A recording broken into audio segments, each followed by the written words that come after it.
You said that you love winning. You said that you love...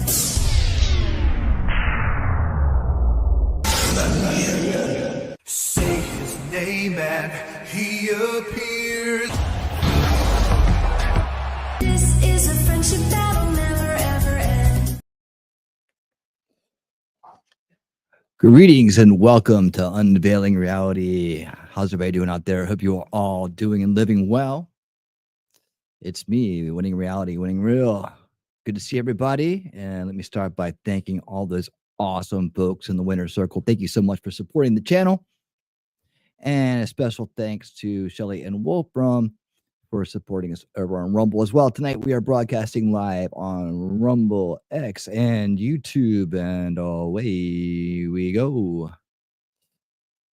Let me thank these people. I say hello to my crowd. What's going on out there? We got Sir Frank Otter sliding in first. How's it going, Sir Frank Otter? Thank you for being here. And there's Heidi. Hey, Heidi, how you doing? Good to see you. Good to see you. Thanks for reminding everybody about this cool stuff. And there's Shelly saying Happy New Year's and greeting everybody in the house. All right. And Wolfram, my friend, thank you for dropping these links. And remember, when you're here, to always listen to the wolf. He knows what he's talking about. Yep, he sure does. He wipes his paws and he, where's that at? Wipes his paws, he lopes in and he howls.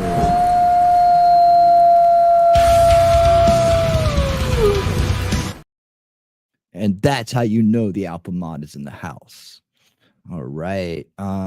So what's new, y'all? Who else we got up there? T-Rex Trucking and More is here, and more is astonishment. That's the and more. All right. Yeah. Good to see everybody. Happy that you're here. We're here tonight to wrap up this drone apocalypse. Since it's going away on its own, of course, as predicted, and it would go away on its own. We're going to talk about the entire kind of the kind of effect that's been going on with this and what we can learn from it as a lesson to understanding our reality better. And we're going to do that through a couple of videos tonight. It won't be too long of a show, but we're going to wrap it up. We're going to bring up the board because it's Dronepocalypse 2024 part of 5. And if you haven't seen, hey Ronnie, how you doing? Welcome to the show. Welcome to the show. If you haven't seen any of the other parts, there's a playlist in the description below that will help you understand this entire journey we've been on. I would highly recommend parts 3 and 4 just for a good laugh. That was probably my favorite part of this whole thing was and I think some of the most educational parts of it were in parts 1 and 2, and hopefully tonight as well, as we kind of like put a bow on this thing and we put it to rest until next year, I guess. And then next year I'll just bring this back out and be like, remember? All right. So let me get this out. And there's some lessons that we're going to need to remember in this whole journey we've taken as things move on, because it's very easy to control masses with something called hysteria. And when you have a reactive society like we do, very tuned in, very to the minute with information, it's easy to throw something out there and have everybody react to it. And the thing that we need to always remember this. This is probably one of the most important things you can remember. Let me pull this up on the screen here. And actually, I'm going to take this little route right here. I'm going to see if this works. But this is the thing that you need to remember right here. The establishment never lets a crisis go to waste, and neither do conspiracy grifters. However, they produce mind control victims equally. And that's just narrative, information-based mind control. So don't get freaked out. You're not under MK Ultra. But this is important because this says everything about how information is used against you. It really does. If you keep this in mind, when you see hysteria and you see a narrative blasting off, right, full of speculation, If you keep this in mind, you can watch the players involved. You'll understand what they're after, right? And what we're after here is the truth, and the truth doesn't just come flying in all the time. It's like right in your face. There's a lot of nuance to it, and you got to take your time to kind of understand what is going on with that. Cool gamer, my friend. What's up? How you doing? Good to see you. Good to see you. Where you at? I was gonna put you on screen. There you are. Uh Apex, what's up? How you doing, my friend? Good to see you, man.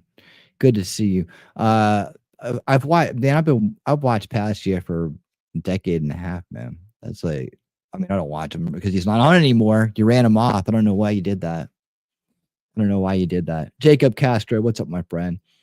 You have a PNG to send me. Oh no. Is it more about the drones? We've been through a lot on this journey. And one of them is that these different buckets that we put stuff together. And mass hysteria has definitely been a part of one of the narratives. And like I said, the most likely explanation is it's several situations are narratives rolled into a single narrative. So it's like, you got people that think they're seeing things, right? But they're never coming up with any really hard evidence. They're just kind of showing lights in the sky. See, I know what I'm talking about. But we've also found out that over 95% of those reports of drone sightings aren't really drones, right? We also have the idea that that there were these missing nukes, right? That never came to anything. I told you guys when that came out that narrative was going to die fast, along with the looking for radioactive material narrative, the sniffing narratives, if you will. And those were kind of laid out to kind of throw you off the track, I believe, because if you look at the sources that they came from like governors, mayors, like political talking heads, right? They were thrown out there, and they came out and they were hysterical, and then nothing came of it, right? Nothing came of it. In fact, there was no proof that there were, any kind of formation of drones out in the public that were doing any such thing. And military drones do not carry FAA lighting like your commercial drones do. So everybody who's seeing things up there, we're just seeing either commercial drones or regular aircraft, right? We've gotten to the bottom of that rabbit hole as well. And still the lack of evidence. Every time they said a drone was shot down, it wasn't. There was something other explanation to it. So that got thrown out, right? Of course, all the UFO grifters came out, man. The king of the grifters, Dr. Stephen Grifty Greer, right, came out with his bullshit explanation, which we tore apart. And it actually was a lot of fun. His rogue military corporate black budget ops with alien technology disclosure is coming, and we're still waiting for it. So sometime between the 15th and the 20th, I guess, Dr. Greer will once again be proven to be a fraud. Project Bluebeam had nothing to do with this at all. People just threw out the name because they don't really know what it means. Like, oh, that means they're trying to fool us with aliens, right? You don't know the nuance of it, but I did a stream on that. That's in the Unveiling Reality series. That's in the UFO rabbit hole, alien rabbit hole playlist, which is also in the description, so you can catch up on that. Revelations and Angels. Those are when you saw these orbs, which is really just hold on.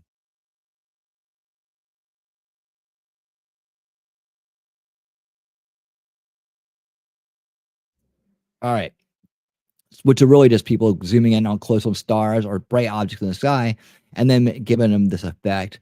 There's also these called plasmoids that are out there.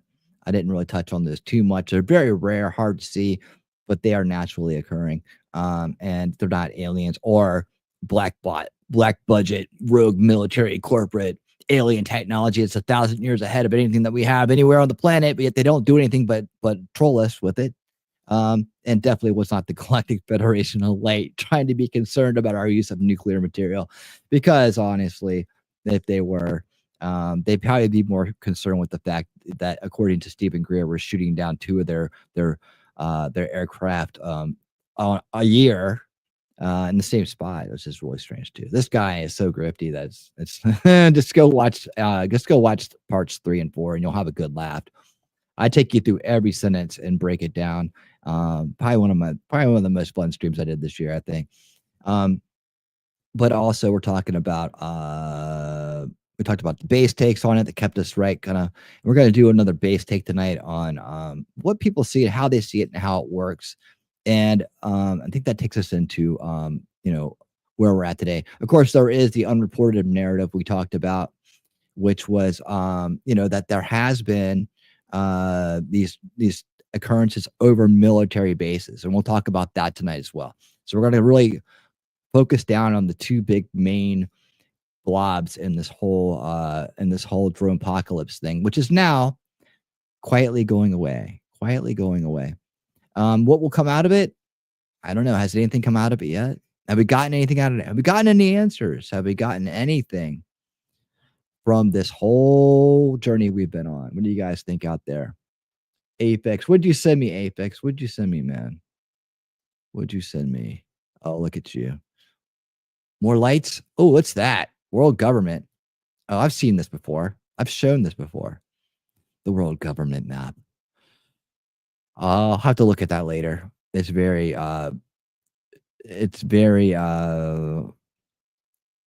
detail oriented.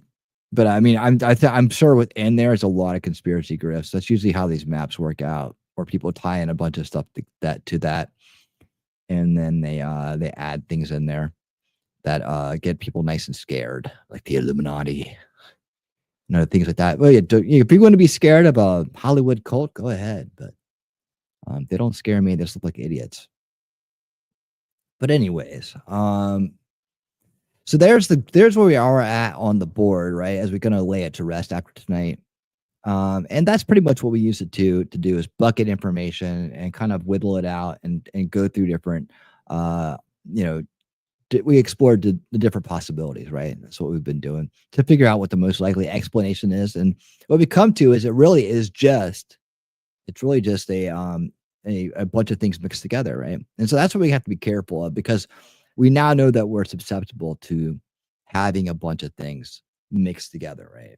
If they could throw a bunch of stuff at us. That's why you see when something happens, you got these conspiracy grifters that run out in front of it and try to throw their narrative on top of it. And soon as you start to hang out with me more, if you've been hanging out with me for a long time, you're going to start to understand that these grifters, the conspiracy guys, have their own bias. They have their own narratives. They're constantly trying to validate, right? But they're really seeking the truth. These fake truthers, right?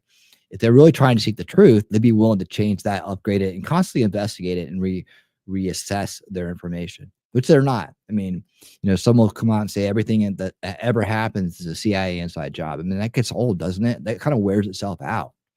When are you going to do with that after a while?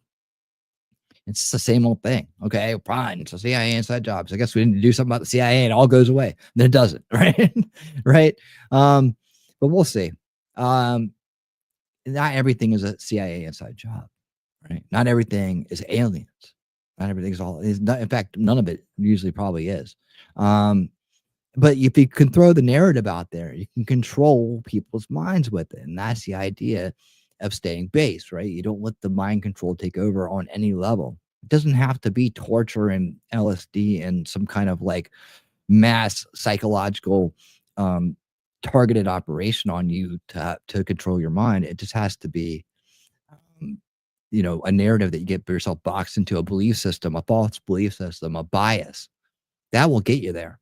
That'll get you there just fine, and then people can just feed it, and like Yuri so wisely told us, it goes like so this. That's exactly the martial art tactic. We don't stop an enemy.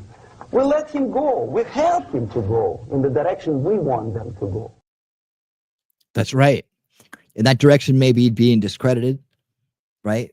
Being canceled, right? And being rendered useless in the awakening process of getting people out of the establishment narrative, which is completely tooled to specifically keep people trapped inside of the establishment's will, right? to be activated, triggered, and pushed into whatever direction they want you to go, right? All right. So that's what we're going to do. And we're going to get into this with any questions on the board, y'all. Uh, I'm totally not a member. Right? I hear ya. I hear ya. What's going on out there? Yeah, thanks again, Apex. I'll look at that. I think I pulled up one just like it before, and I kind of went through it. Lizard people are in there and all that shit, man. It's like, but man, if you can get people to live in fear, well, actually, I had the board up. Let's go back to the Veils of Perception because this is the Veils of Perception board show.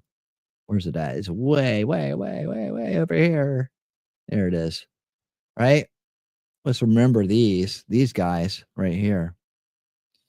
The Veils of Perception, the establishment narrative, keeping you boxed in through the mainstream media, through their social media, through their false left-right paradigm, right? Through their Marxist authoritarian education system, right? They demoralize you in the first veil. And a lot of people never, ever leave it because they're subverted when they're young, and then they're controlled as they get older. They find themselves in this weird mind virus of wokeness now these days. But before that, political correctness, as we roll it back, was part of that journey.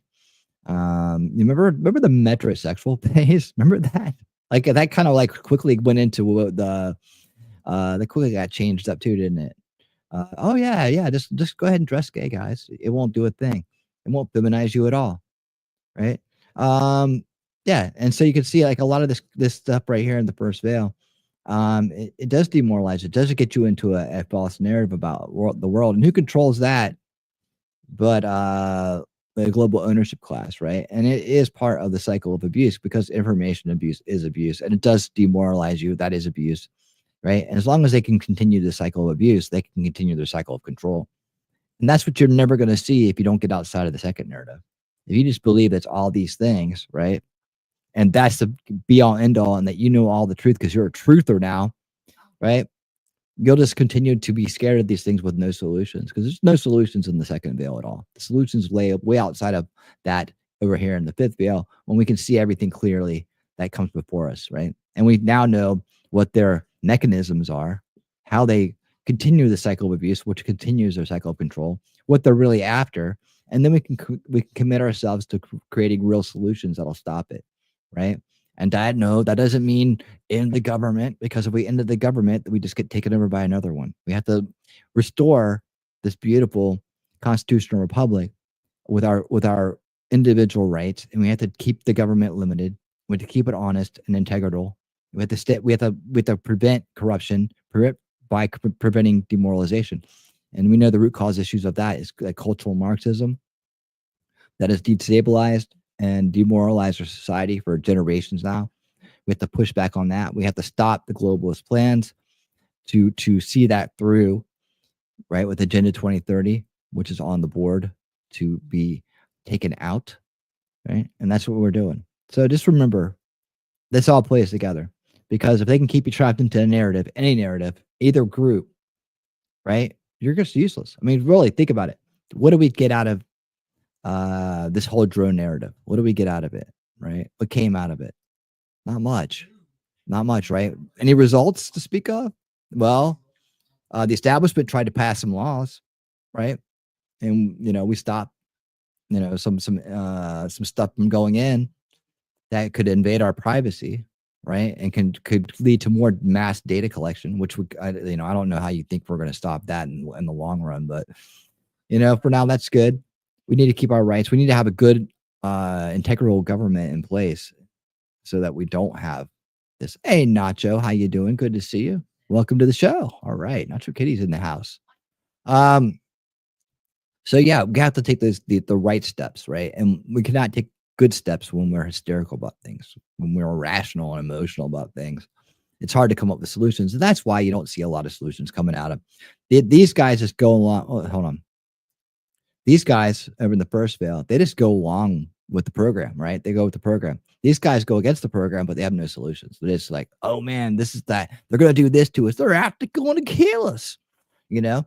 And so there's no solutions there. You have to get past this veil. And that's kind of the hardest thing is like a lot of people don't that are outside of the first veil don't realize they're in a second one. Right? They got, well, we're fighting for truth.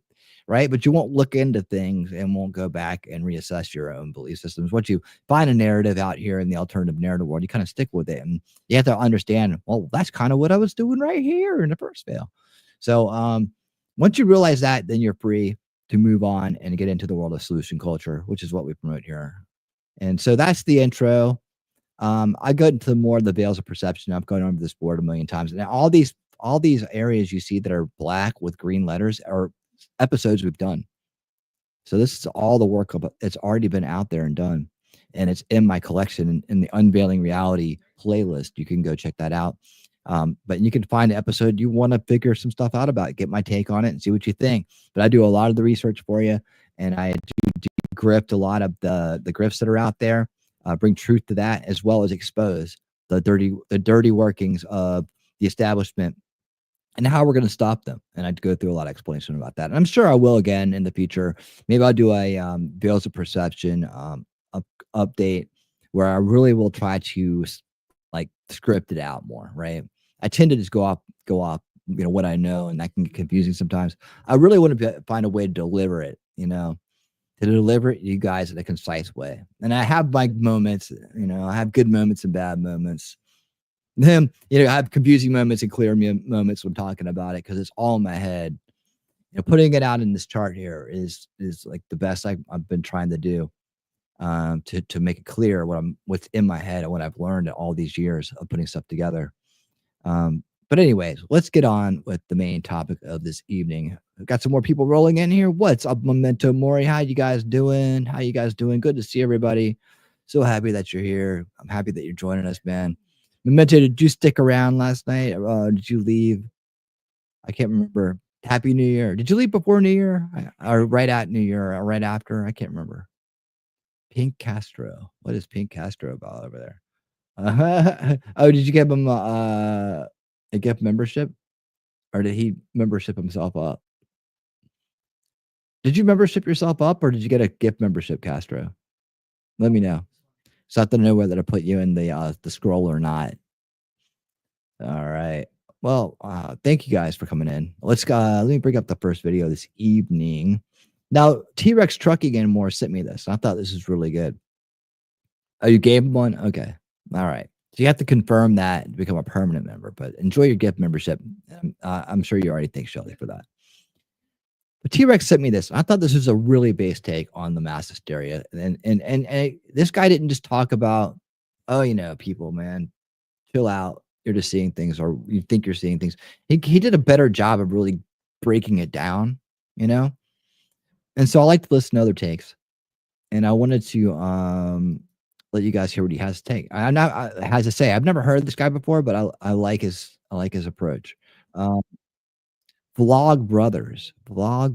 Am I subscribed? I am now. Okay. Let me bring this up. And I hope that I'm going on 7/20 tonight. So I hope that translates well and it's not glitchy for you guys. If it is, man, I'm honestly I got to think about what I'm going to do with StreamYards because this is expensive stuff, man. Like $44 a month now for this plan. And if I'm getting glitchy, video, that sucks. I'm going to be paying $44 a month, for low quality for my crowd, man. I want to make sure that you guys have a good experience.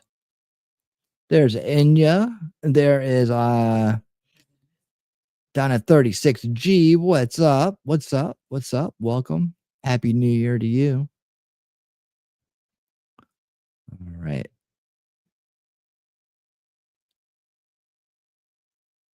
All right. Everybody's all catching up, saying Happy New Year out there in the crowd. That's awesome. So happy you guys are here. Let me go ahead and pull this dude up. Let's see, it's got back from running. But no, this is a really good take. I like it. So we're gonna watch this together.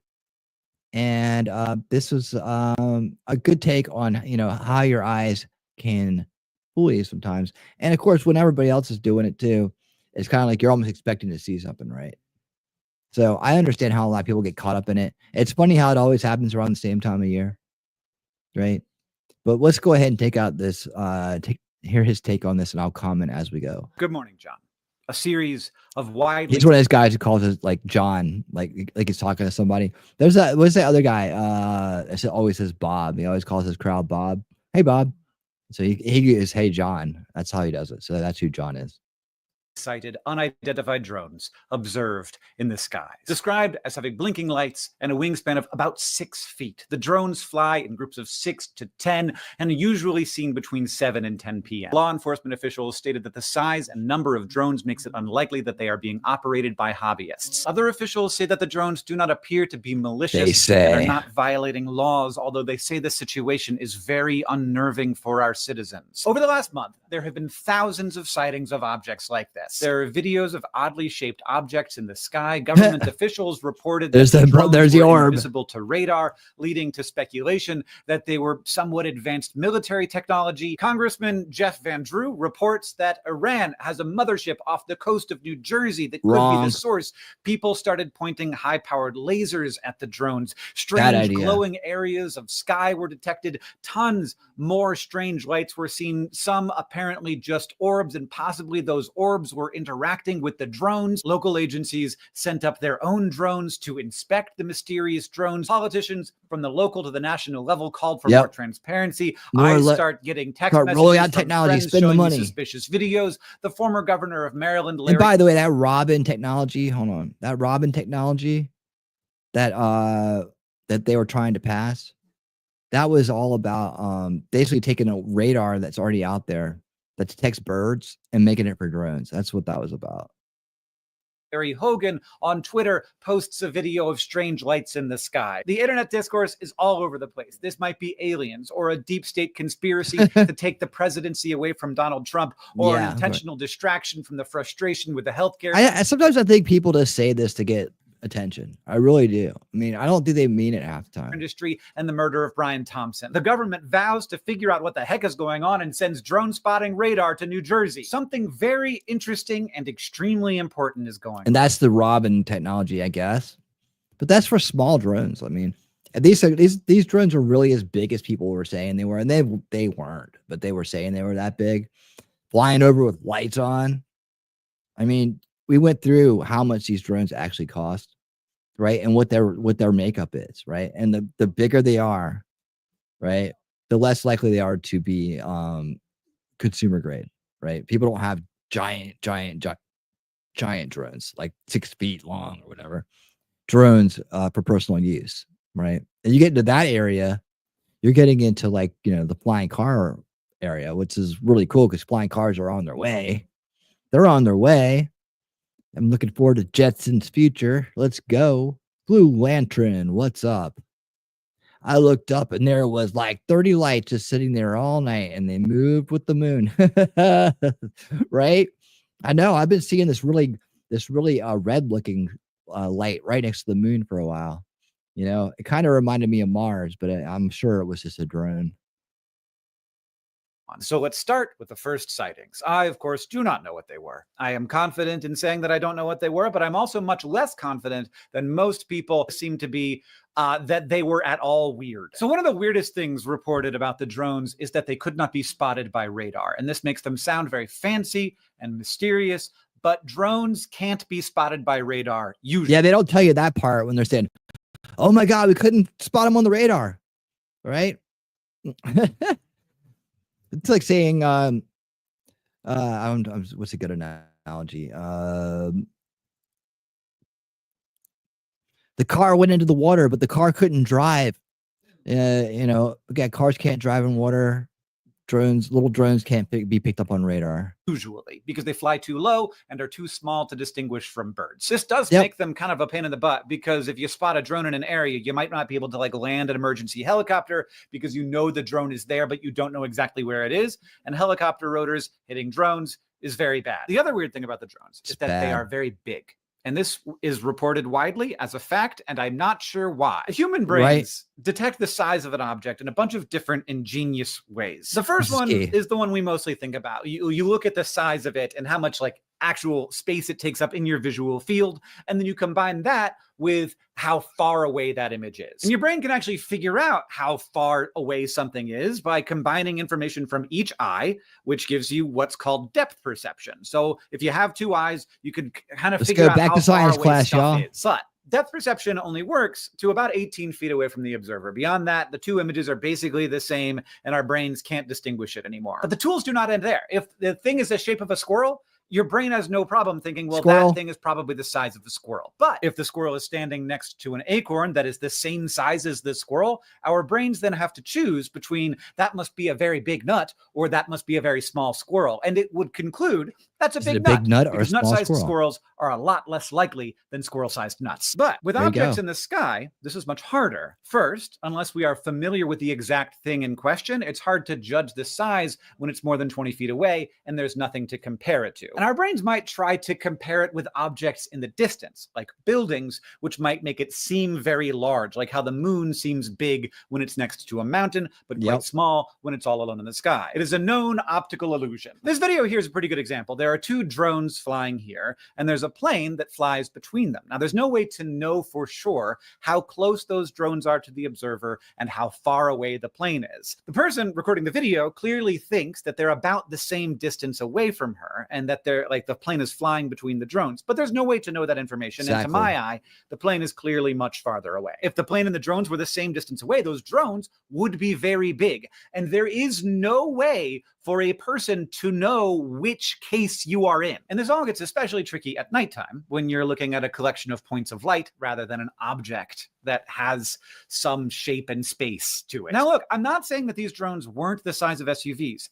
Absolutely, maybe they were, but the news has reported this as reports of car-sized drones. And there is plenty of evidence for reports of car-sized drones, but I haven't found any evidence of car-sized drones. And before I looked into this, I had heard reports of car-sized drones so much, I assumed car-sized drones were a thing that we were dealing with. I totally assumed it was true. And if I lived in New Jersey, you better believe I'd be spending a lot more time looking up than I That's part of the mass hysteria. Earlier in this video, I said the sentence, over the next month, sightings of these objects has spread. And a very normal way to interpret that sentence is over the next month, there were more of these objects. But that's not what I said. I said that sightings of these objects has spread, and that is definitely true. Now, if you assume that there's something very weird going on, then it would be normal for the weirdness to be geographically centered. Maybe there's an Iranian mothership. Maybe there's a weird military test going on. Maybe the aliens have arrived and are like set up under the water off the coast of New Jersey. But if you assume that more people looking up is going to result in more people being confused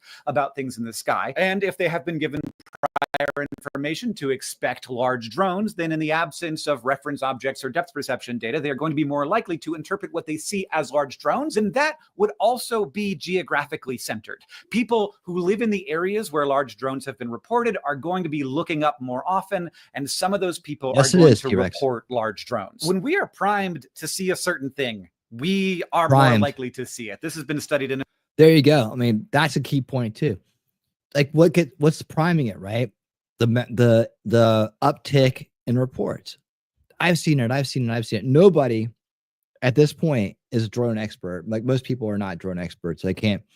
Most people can't look at the sky and be like, that's a drone or that's a plane, unless it's twirling around in a circle and it's doing really droney things, right? Then we don't see a lot of that in the reports. And again, like you pointed out earlier, it's hard to tell from these little quick shot phone camera kind of things that people put out to get clicks and views, how far away it actually is or how high up it actually is, right? We fill in the gaps. We're filling in the gaps to go with the narrative. So it's in a way, we're tricking it. We're kind of fooling ourselves. A lot of people are fooling themselves. Let's put that way. Not this crowd. This is the base crowd. This is the crowd that takes their time, figures stuff out the right way, doesn't get fooled by the bullshit, right? That's us. But I'm saying that, the other ones. And and they kind of prime themselves to be duped, right? And that pretty much how the first veil works and the second veil in a lot of ways. You're priming yourself with a narrative, an idea that's already kind of been ramped up in your mind by others, right? To then fall for the idea and conform to the idea yourself. So a lot of it is on us, you know, a lot of it is on us to stop ourselves in many cases and slow ourselves down and be like, you know, I've been around long enough to know, you know, these things happen. Mass hysteria happens. It's happened a lot. It leads to bad things if we don't get a handle on it early on, and we don't get it, you know, don't get a handle on others that are perpetrating it, you know, early on. It can lead to innocent people being harassed in times of extreme crisis in their lives. You know, it can lead to harm to other people. So it's important that you get an idea. You know, like people were out there trying to shoot down, you know, shoot at planes. They were pointing green laser beams at, you know, laser lights at planes. I sat there and I played the air traffic controller that was dealing with the situation, you know. And was it a Christmas light? They have these laser Christmas lights that are really cool, that are out there now. But or was it individuals like trying to, I'm gonna get that drone, I'm gonna shoot him down, you know? It's crazy, man. It's crazy. But yeah, in a lot of cases, we're priming ourselves for this stuff. So it's really up to us as individuals to step back. Thank you for that. Remember to listen to the wolf. He knows what he's talking about. And do that as well. And to teach others too, you know, the conversations, word of mouth, ways of bring the awareness to them, show them the research, ask them to consider it, right? Help them make a decision. In a million ways. My favorite dumb way is asking people to identify a loaf of bread. And when you see it in a kitchen, people are like, that's a loaf of bread. But when you put it like in a barn, people take forever to figure out what it is. In another study, people were shown a flash of a threatening face, and they were then more likely to report that a neutral face was scary. Now, we do know that many of the objects in the sky reported to be large drones are definitely not large drones. This video that a friend sent to me, worried about what might be happening, is a sped up video of airplanes coming into land in New Jersey. Right. Our brains aren't good at processing information like this. Single dots sped up over timescales. And do the grifters totally count on this? Grifters totally count on it. And the media, the establishment uses like sound bites and sound clips and juxtaposition. They use media tricks, right? Grifters use more of this other tactic, right? Where they will speed things up or blur it or shake the camera around. You know, when you see that shit, just be like, man, no, sorry. Do better. Do better if you want me to actually believe what you're putting out. But enjoy your stupid view.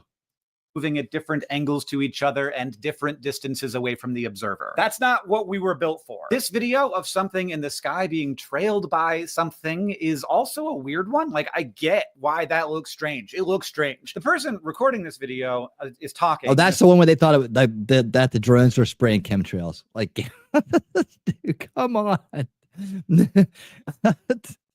Assumes that it's a drone, though it is very clearly a plane.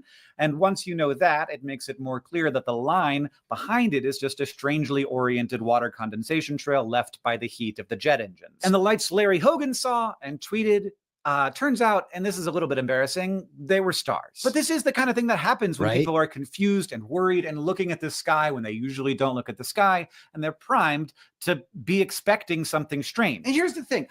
You know, and here's the thing. How many people are still doing it, right? People got tired of it. They got tired of not getting any answers, right? They started demanding answers from the government they don't trust. We don't trust what you're going to say, so tell us something, right? That's always a great one. I always love that one. Like that was like with the July, you know, the July 13th stuff with Trump, the shooter. We demand information. Why aren't you telling us stuff faster so we cannot believe it? Elected leaders saying there's nothing going on here, you're just imagining it, is the wrong thing to do. Both because no one is sure 100%. And that's the other thing. But did they do that on purpose? I think so. Like, I think so. I think they know that that's a good way to kind of cover things up, drag things along, move the narrative, shift the narrative to something off of, you know, like, I don't know, what was going on around Christmas time, end of the administration, Biden pardoning a bunch of bad people, trying to shift money around. I mean, all kinds of things that they want to move the narrative off of. Or maybe like they want to move the narrative because it's being too positive for the anti-establishment for that side, right? People were, you know, too excited about what Trump was doing, right? So let's move that narrative. Let's put some fear out there. Let's not give people answers. I think they know, because honestly, I thought a long time ago, 10 years ago or so, that they should have started really addressing the grifts, addressing the conspiracy theories that are out there. Like, people call them conspiracy theories. I don't, you know, I call them conspiracy grifts when they're definitely bullshit, right? Because people are just grifting off it, and these truthers usually refuse to, try to discern anything in a truthful way. It's all about them trying to cram through their narrative, like the mainstream media tries to cram through theirs, right? Different tactics, same results. Get people to believe your shit. But anyways, so I think that they don't tell people on purpose, but they should. Like, what are the questions you have about the situation that's leading you to believe that it isn't what it is, right? Think about if they'd done that with Sandy Hook, right? They got out there, but what are the things you're worried about? Let's just have a conversation about it out in the open, and we'll give you the answers that you're not getting. The problem with that narrative, and a lot of narratives like that, is the media, the establishment media, pivots to the narrative. And this is what I figured out way back in those days, right? And this is when I started really coming out hard against it. The crisis actor stage event bullshit people are coming up with, right? Because it was leading to harm towards other people. And I think most of the people that were behind that now realize they were completely wrong. And hopefully anybody else that still believes that will come to their senses at some point. But it's not doing them a lot of good to, nothing ever came of it, right? There's still people still got hurt during those times. But just like say, okay, look, in order to stop the hysteria, we need to address the hysteria. And that's the one thing that doesn't really happen in a meaningful way. And then there's a whole crowd, and like people like us who don't really trust the government or official stories because of the mainstream media, because of establishment politicians that have been corrupt and lying to us for so long, right? That's what it is. And so it's a weird mix of a situation, right? And all we can do is hope to change it over time. But we have to at least be aware of it in times like this, because it won't just be one thing. It'll be the next and the next and the next. Same with COVID too. COVID was like, at one point it was on everything. It's everywhere. And you could touch a rail and it'll crawl up your nose, and you're done. Then you're going to be on a ventilator. Everybody everywhere every time has this weird thing, all of a sudden. And then none of that turned out to be true. Remember those drones that were flying around spraying people in China? And you see these guys out in their suits, like spraying all the handles and spraying the stairs and spraying doorknobs, and then that's how far it can go, and shoot. I mean, don't think that the government or government officials aren't impervious to the hysteria as well. They certainly are. They certainly are. So who's pulling the strings? That's what you got to ask. Graham's Bar, what's up, man? How you doing? How you doing, dude? Happy New Year, Merry Christmas. Haven't seen you in a while. Good to see you, man. Good to see you. All right. Let's get what the original drones were, or if they are something to be concerned about. And also because people do not react well to being told they're wrong, especially by people who are supposed to. They don't like it at all, do they? That feels. That's why it's better than the truth than be right. You see, that way you don't have to react bad when you hear that you're wrong. You can just be like, "Oh, I've learned something. Thank you for helping me be a better person." Bad. And so making all of this weirder is that police and maybe other agencies have been sending up big drones to figure out what the other drones are. And those big drones are then spotted and posted online, because there's no easy way to know if you're looking at a big drone that's somehow illicit or a big drone that is hunting for the illicit drones. And then there's also like non-drone stuff. As people have been looking up, they're seeing things that are very weird, but definitely aren't drones. These orbs, for example, we've been looking at these for a long time. When a point of light is out of focus, it does not just look blurry, it creates a particular shape. These are wonderfully called circles of confusion, which is not actually about being confused when you see them in the sky. It's about a different thing, but they're often just also called blur spots. You combine that with wiggles caused by slight temperature differences in the atmosphere and imperfections or dirt or oil on the lens, and this is exactly what you get. And you got that's stars too, man. There's a combination of ways people pull this grift off, right? And I don't know if I told this story yet or not, but I'll tell it again anyways.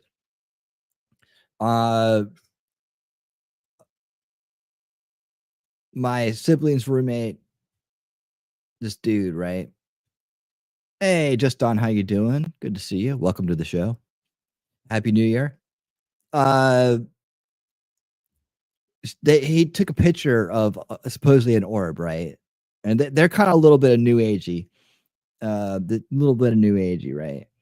Falling for a lot of the we want things to be something other than what they are kind of mindset. So we get into the new agey, UFO-y, energetic-y kind of like mindset.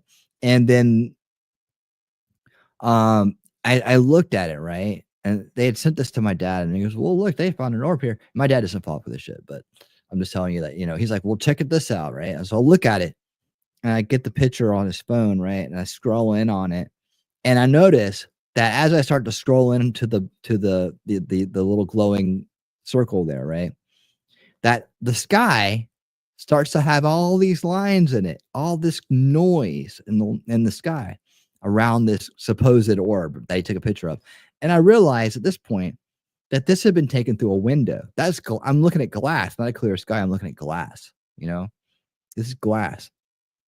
So he took it through a window, and what it was a light from the other room reflecting on the window that taking at the right angle looks like the sky. I mean, there's no frame. You had to scroll in. You had to zoom in to really see the noise, right? And it was debunked, right? It was just, trying to pull one over on people. And I was like, yeah, send them back and say, try, do a better job next time. Try harder, So it was funny. He was like laughing at how fast I debunked it. But anyways, yeah, so that's another little trick people use. They use glass, they use things like that to create these orbs, right? And then they take them from a distance. So it looks like, oh, look, way far off. Look, there's orbs on my glasses right now. How about that? Stars through a phone. Yeah, phone lens for sure. Yeah, there's tons of it. I did a whole like breaking news segment on that, and it's in the playlist below, Dronepocalypse 2024. I threw all the breaking news segments in there too, along with these episodes. So yeah, I just like, to me that looked like the telephoto lens stuff. People are just using that, but there's other techniques like he's talking about too, where people can just take something out of focus, and with atmospheric interferences of a variety, and then call it an orb. And then, oh my God, and then you got Stephen Greer coming out saying, oh, well, those are man-made from the rogue underground military coup operation, dark black budget guys that are going to be coming out here any day for disclosure, right? And we make those, and they're transdimensional. Like, dude, I'm telling you, I wish I could just do it again. Just debunk that interview again, because it's so much fun, because everything he was saying was like, if you slow it down, it's so much comedy. And people are like, wow, yeah. And then you hear people repeat what he said. You're like, I know where you got that from. Right? But yeah, man. So he, according to him, without, he's the expert. Those were man-made, and they're interdimensional.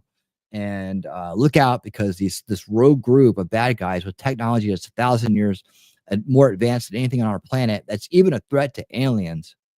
It's even on the level of being a threat to aliens. That all they do is troll us with their technology. They're 0 point energy. They make coffee with it. They don't they don't give it to people. And they have teleporters and shit like that. They just use it to to live in their underground bases, and then occasionally bring out their big toys to troll us and make us I don't know, talk about it. This is a very well-known phenomenon, so most of those reports haven't been taken seriously, but it's the kind of thing that happens when more people are pointing their cameras to the sky and zooming in on things that are beyond the abilities of their phones to zoom in on. And then to continue the cycle, shortly after something like this begins, there will be intentional hoaxes. This video was being taken credulously on TikTok, but it was posted on the same account. I showed this right when it came out. Remember this? And it's like a lot of people saw it and you're like, oh man, this is the clearest footage ever. Thank you so much. right? And then you go look at his account, like, he'll do the rest for me. that posted this very similar video that I think There we you can all go. Then you go look at his account and see that he does stuff like this, you know?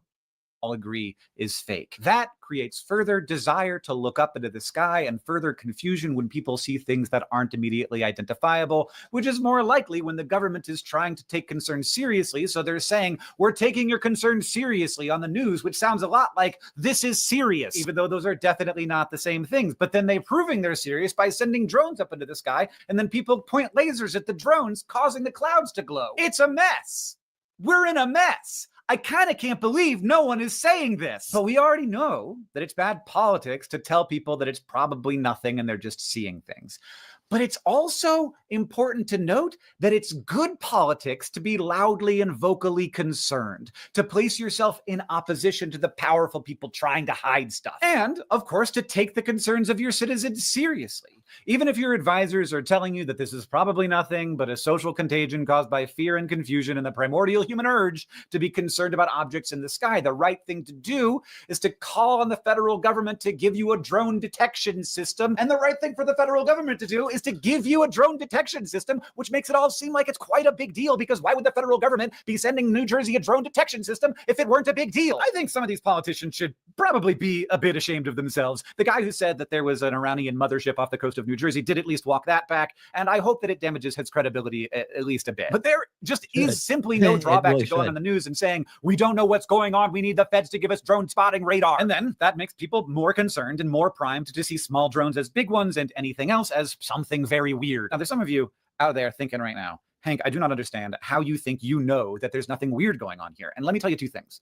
First, I don't know that nothing weird is going on. Perhaps there is some kind of secret government project going on that kicked all of this off, and we're never going to know about it because, of course, I am certain, as are you, that our government is experimenting with drones that we do not know about. I would expect them, if they wanted to keep it a secret, to do those tests in areas of the world that are less populated than the most populous area of the whole country, but you never know. I don't know, but I do know a bunch of things. First, these objects are most likely to be spotted between dusk and 11 p.m., which overlaps very tightly with when people are both awake and it is dark outside. And that makes it much easier to mistake a plane for a drone or a small drone for a large drone. I also know that these objects are all using FAA-regulated lighting, which makes them very visible when, if they simply turned those lights off, no one would have ever known that they were there. That makes me feel like it's a lot less likely this is anything nefarious. And the third thing I know is that we have a very long history of seeing things in the sky that freak us out, and then they turn out to be nothing out of the ordinary. And one last thing I know, something that I don't think anybody else knows. The introduction to this video was plagiarized from a Wikipedia page, and the title of that page is 2019 to 2020 Colorado Drone Sightings. Good morning, John. A series of widely sighted unidentified drones observed in the skies, described as having blinking lights and a wingspan of about 6 feet. The drones fly in groups of 6 to 10 and are usually seen between 7 and 10 p.m. Law enforcement officials stated that the size and number of drones makes it unlikely that they are being operated by hobbyists. Other officials say that the drones do not appear to be malicious and are not violating laws, although they say the situation is very unnerving for our citizens. At the end of that month, Vice published an article titled "The Colorado Mystery Drones Weren't Real," outlining that upon investigation, almost all of the sightings were easily explained as either commercial aircraft or stars or planets or small recreational drones. And it is interesting to me that these two incidents both happened around Christmas time. Possibly parents are buying drones for their kids and they want to fly them at night when their kids have gone to sleep to make sure they know how they work before Christmas morning. And possibly have to go through parents are also kind of enjoying apocalypse again next year. People often ask me why I am so skeptical that there are aliens. And first, I'm not. There are definitely aliens. It is a very large universe. I just haven't seen any compelling evidence that aliens are here. For some reason, or have ever been here.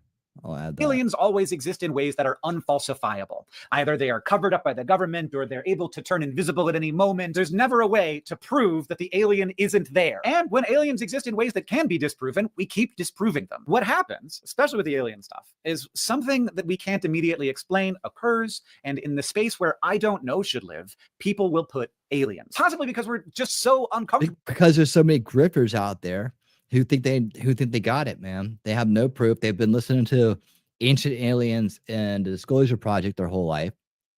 They've been groomed into believing a bunch of bullshit about what could be, right? By people who don't know, don't have any evidence, and fake things, ask you to take it on faith. They have no freaking evidence, never have. They're none of it. I mean, honestly, is the universe big enough to have aliens? Sure. Sure. I mean, statistically speaking, yeah, there should be other life out there, right? Has it ever been here? We don't have any evidence of it at all. Everything that anybody's ever tried to use as evidence has been debunked or is complete, not even worth looking into. It's just complete nonsense. Things you can't prove, things you have to take on faith, right? And then you get these people that come out and say, oh, well, I'm inside. These people are usually trying to make money or sell a book. This whole disclosure project people, they're all doing the same thing. And I hear you, man. Looks like let's see. Leave you something? Well, no, I say they can be out there. I just don't think they've been here. They can still be out there. A retard's genius. Who's Fat Icarus? Hey, Fat, how you doing? And, I know people have some problem with this guy. I've never seen him before in my life. Like, I don't know who this dude is, right? People are calling him this and that. Like I said, a broken clock could be right twice a day. I'm just listening to his take on this. I don't listen to anything else he's ever done.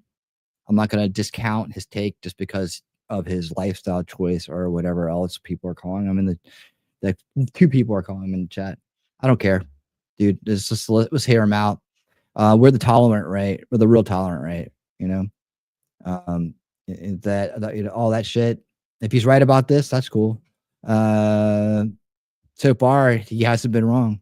With the idea of I don't know. But here's one thing that I have learned. It is always a mistake to think that I don't know is a good reason to believe I do know. And if you didn't understand that sentence, let me explain it with something that is encoded into the language of aliens. We used to call objects in the sky that we could not identify unidentified flying objects because they were unidentified. We didn't know. But so many people leapt from I don't know to I do know that UFO quickly stopped meaning a thing that I can't immediately identify and became a word for aliens. They literally filled in I don't know with I do know. Unidentified means aliens. People send me weird videos on the internet and I try to... It's true. And that's one of the things that's true is like they have, that's what Andrew Bustamante was talking about was like, the government will say, we don't know, right? As a way to let other people go fill in the gap. They know, they actually know when they say we can't identify it, the people are going to jump out there and call it aliens. So they're going to fill in the gap. And that runs cover for other things like secret military aircraft that they're working on, right? That's been historically a way to cover up what they're doing. So the enemy doesn't find out about this new technology. We're going to use in war against them if they ever try to mess around, right? And we don't want them to come looking for it either, right? So it's this whole underlying game. I did that in part 2 of Dronepocalypse. I talked about that, the unreported narrative, and how these distractions that are out there, this whole Dronepocalypse cause, this distraction, was great cover for things like this, and they've been doing it forever, right? So another thing is that it also opens the door. They know it opens the door for people like Stephen Greer to come out and be like, "Oh God, disclosure's coming." Talk about what is a retard's genius? That's Stephen Greer. I think he's just like the biggest con artist out there. But so that there's a couple of different reasons why they don't tell you what it is. And one of the stories was that the Chinese balloons, right? Well, they told you what the first one was. They didn't tell you about the next 3. They said we can't identify them, right? So they must be aliens. So he's making a good point here, regardless of how whether some people like him or not. Thanks for sending me this T-Rex. He's real popular. Anyways, we're gonna hear him out.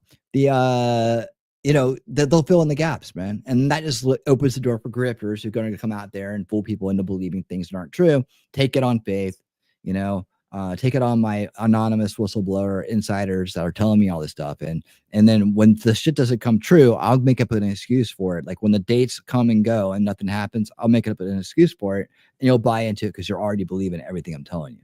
That's the way the scripters work. To help them understand their world better. That's like one of my jobs. And I love that part of my jobs. It's fun. And whenever I see something like this, whether it's showing a second sun in the sky or a weird sparkly tumbling cloud, I have a tool that works super well. When I don't know what it is, I start by saying to myself, I don't know what that is, but it's definitely a physical phenomenon. And then maybe I figure out that the sun was reflected in a double pane of glass or a piece of foam from a foam party got picked up by the wind. And sometimes I don't figure it out. And in those situations, I live with I don't know, because I do know that there is an answer. I just don't know what it is. And if we answer...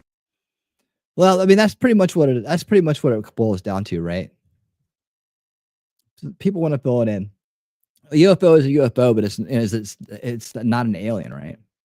We don't know if it's an alien or not. That the point is that the government will leave it if they know what it is. A lot of times they'll leave it unidentified because it may be something they don't want. That may be like the Chinese balloon, right? People get hysterical when they think an enemy is over top of them versus an alien or a UFO. They can't identify because it could be good or bad, right? It could be something harmless or not. But when you call it a UFO versus a Chinese spy balloon or a Chinese spy drone, right? You don't incite the fear, right? People aren't scared of UFOs. Do you notice that? They're like, oh, we've all seen E.T. and all those other movies, man. We're not scared of aliens. That's why we think it's so ridiculous. Oh, just disclose it. I got news. It's probably nothing to disclose.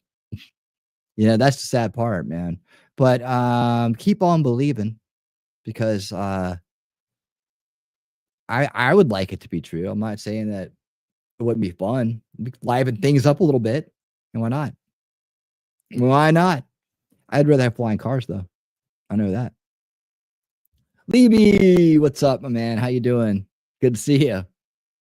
Welcome to the show. Welcome to the show. Good to see you too, Levy. Good to see you too, my man. Thank you for being here. Hey, Simple Prepper, what's up, man? How you doing? Welcome to the show. We're gonna be showing some EMP type weapons off later on, I think, if we get to it. The next video I'm going to bring up is going to be about the other narrative that we talked about earlier. Another guy's take on it. Hopefully he's not some weirdo people hate too. Like I said, I don't know who this dude is. I even said it ahead of time. I was like, I have no idea who this guy is, but he had a good take. Like broken clocks right twice a day. He had a good take. He had a base take on it, man. Don't get hysterical about things you can't explain. That's the moral of the story. Stay based. And walk it in, keep an eye on it if it really interests you. But whatever you do, if I can find it, let's see. Never do this. There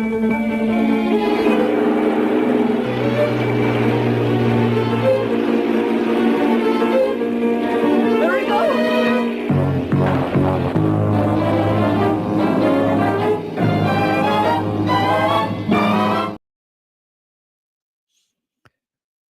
Just to kind of go along, real quick, I forgot I wanted to do this first. Go along with the point he was making, and I think he actually might have showed this, right? These guys right here, more of these investigators, right? New Jersey UAP drones found in the middle of the ocean, Christmas week. Real footage. It's real footage, guys. Real footage coming up from CJ Faison. It's from 7 days ago. I guess I'm saying his name right. Hopefully he's not highly offensive to some people either. But let me show you guys this. All right. Here we are in the middle of. We say otherwise that there's a drone or anything along those lines. Not right now, at least. Again, we're still a tick. Oh my, right. Yeah. Shaky cameras. Oh my God! See, blinking lights. They're supposed to be in the middle of the ocean. Now take a look real quick. Yes, they're in the middle of the ocean. That's exactly what they are.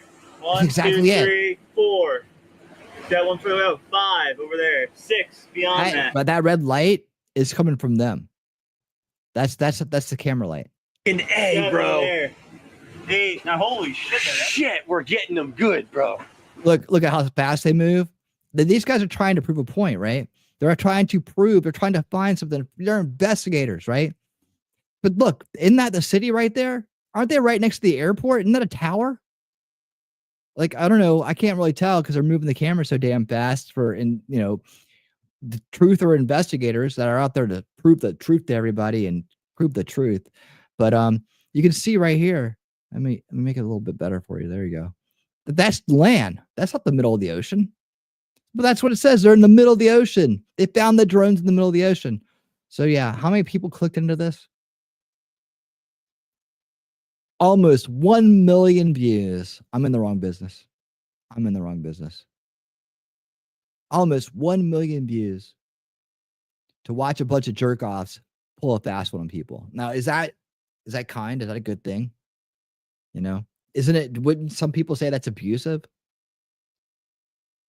That is, but you know what? They don't care because they're demoralized people. They're like, but the suckers, we'll get them, we'll fool them, we'll get the clicks, we'll get the money. You know, like I said, maybe I'm in the wrong business. Maybe the world just is loving. They just want to be grifted. You know, they want to be grifted. I don't know. I hope not. I like to live in a world that isn't like that. You know, we'd be better off. I think we'd be better off. Yeah, bro. We're so full of it, bro. Right? I know. And they're a dime a dozen. They're a dime a dozen. Can you imagine if, like, you know, me and T-Rex got out there and we got out there and we're riding around in this truck. I got the camera up looking through the glass, like I'm moving it around quickly. You know, oh, look, there's more drones. They're flying beside the truck, man. Look at that. Real footage from a trucker. You know, some bullshit like that. Shelly should get out there in PA and start moving her camera around really fast too. Look at that. It's Bigfoot with the orbs and a drone. They're all together. Yeah, you like the extra bouncy vids? Bring on your extra bouncy vids, please. No doubt. Well, we got that going on, right? I think everybody in this crowd at least understands the how to keep it based and just not to jump the shark. Just don't jump the shark, man. You can have questions. You can ask questions. Of course you can. Truth is like, I'm just being skeptical. Or I'm just skeptical. Right? But you're not being based in reality. You're so skeptical that you're overly skeptical. It's good to be skeptical. It's good to question the narratives, right? But you have to follow it up with real analysis. You know, not this opinion analysis. That's the problem that a lot of people fall into. Well, I don't listen to the mainstream media, so I'm totally living in the truth. Are you? Do you really put the work in? Maybe. Let's see. If it's over Lake Buchanan, Texas, my friend has a Boston whaler outage 240. He would probably be game to try a night lake trip. I bet. Get on out there. All right. Let's get to this next one here. We'll see how this one goes. Drones are swarming military bases on U.S. soil. Now, there's something up with this video. I'll tell you that right now. But this guy it seems like he's a far shot from the last guy. So hopefully nobody will be offended by us listening to him. But this guy right here, Simon Whistler, drones are swarming military bases on U.S. soil. Here's what happened. I think he has a pretty good take on this. It's at least enough for us to talk about the topic of the drones swarming U.S. bases, because that's a real thing that happened, right? But those aren't the type of drones that people were seeing in New Jersey, right? Those aren't the same things. What's up, Outpost? How you doing, man? Welcome to the show. Right? So let's take a listen to this, and this will put us back into that whole cover up, right? The unreported narrative kind of situation here, where what is really concerning in all of this, or at least interesting / concerning, right, is what goes on over our military bases. This guy adds some good context to it, talks about the locations it goes on in, and why they're some kind of important, I guess a little important, and we can drill down on it as we go. To what I think is the thing that isn't being talked about that probably should have been out in front the entire time. But when it's over a military base, people aren't that concerned about. Well, the military's got it; they'll take care of it. I gotta remember to switch my camera view up here now. They'll take care of it. They got the guns, they got the missiles, they got the radar.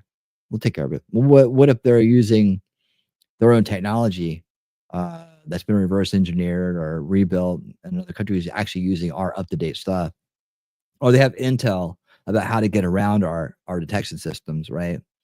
Or like we said in Dronepocalypse 2, that part 2, that we have to collect intelligence on them as well, right? So that they're not getting much, or they're getting something, but we're more interested in how they got to this point where they could actually invade our airspace and get in and get out. We want to learn more about how they're doing it. And then I'll add, which I didn't add in part 2, I wish I had, that it could be us doing it to ourselves. This goes back to what T-Rex had said early on. I think one of his initial assessments was, we're testing something, we're testing technology. Well, at that point, the narrative was very muddy, right? So we've unmuddied the narrative by putting things into their proper buckets, right? So that's what root cause analysis is about.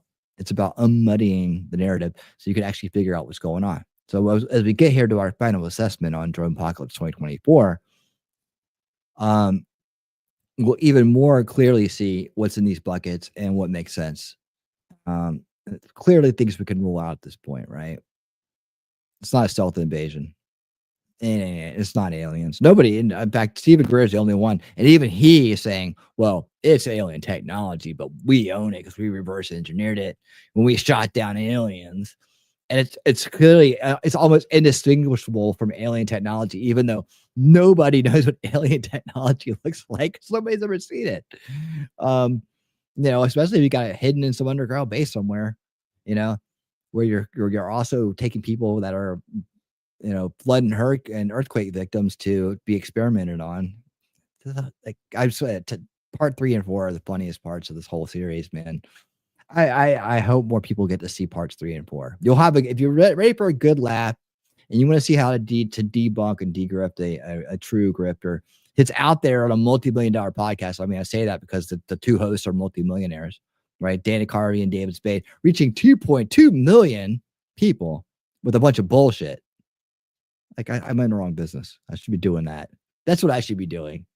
I could come up with a better story than that. I could actually keep it together through the entire interview too. I wouldn't have to contradict myself at at minute 42 as to what I said at minute 10. Anyways, let's get into this. Drones are swarming military bases on U.S. soil. What happened? The sovereign soil of Uncle Sam himself, something strange is afoot.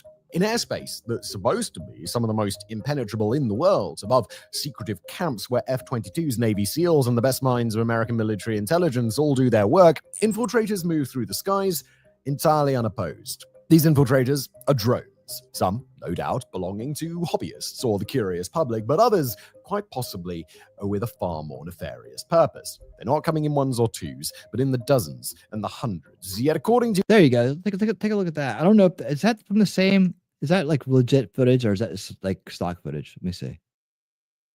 Military intelligence all do their work. Infiltrators move through the skies entirely unopposed. These infiltrators are drones, some, no doubt, belonging to hobbyists or the... I don't know if that's stock. I think it's stock footage. Curious public, but others, quite possibly, stock maybe, with a far more nefarious purpose. Yeah, they're not coming in ones or twos, but in the dozens and the hundreds. Yet according to every public account of the situation, the American military remains utterly unable to identify their source or to shoot them down. In this special episode of Warfronts, we're going to take a closer look at America's channel called Warfronts, by the way. We'll explore this wave of mysterious name. aircraft in an effort to understand both what's happening and how long it's been going on. We'll dig into just why the United States... Langley Air Force Base? No, man. That's home turf. I know Langley well. I know I could drive straight to it. States is so incapable of bringing them down and how they might solve the problem moving forward. And finally, we'll explore the question of responsibility, who the culprits are for these drone overflights, what they might be hoping to learn, and what sensitive information they might already know. There we go. Someone like Simon. The first time that most members doing better this time than last time about the drones was on October the 12th, 2024. Hey, on that day, a trio of writers from the Wall Street Journal published a report that laid out one particularly concerning series of incidents. Quoting the article title here, mysterious drones swarmed a U.S. military base for 17 days. The Pentagon is stumped. The report turned back the clock to December. There we go. See, I mean, that's pretty concerning when they swarm for that many days. The Pentagon stumped. Now, that's where I'd be like, yeah, are you stumped, Pentagon? Or you just want us to believe you're stumped, right? That's where you can throw everybody off. We're stumped. We're stumped, guys. Go make it up yourself. Right? Sound off the conspiracy grifter alarm. Doo, doo, doo, doo. Here comes Stephen Greer. I know what it is. Right? 2023, when the U.S. Air Force's then leader, Air Combat Command General Mark Kelly, visited Langley Air Force Base in the city of Hampton in the U.S. state of Virginia. General Kelly, by the way, has since retired. It wasn't the first time the general... There we go. There's a good look at it. Right there. There you have it. ...had visited Langley by any means. After all... Langley Air Force Base, y'all.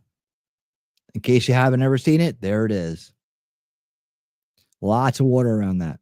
Langley is among the most important military assets on U.S. See, this area right here is the biggest thing on the East Coast as far as military goes. They have all 5 branches of the military there. I guess I don't know. I guess they have Space Force there now too.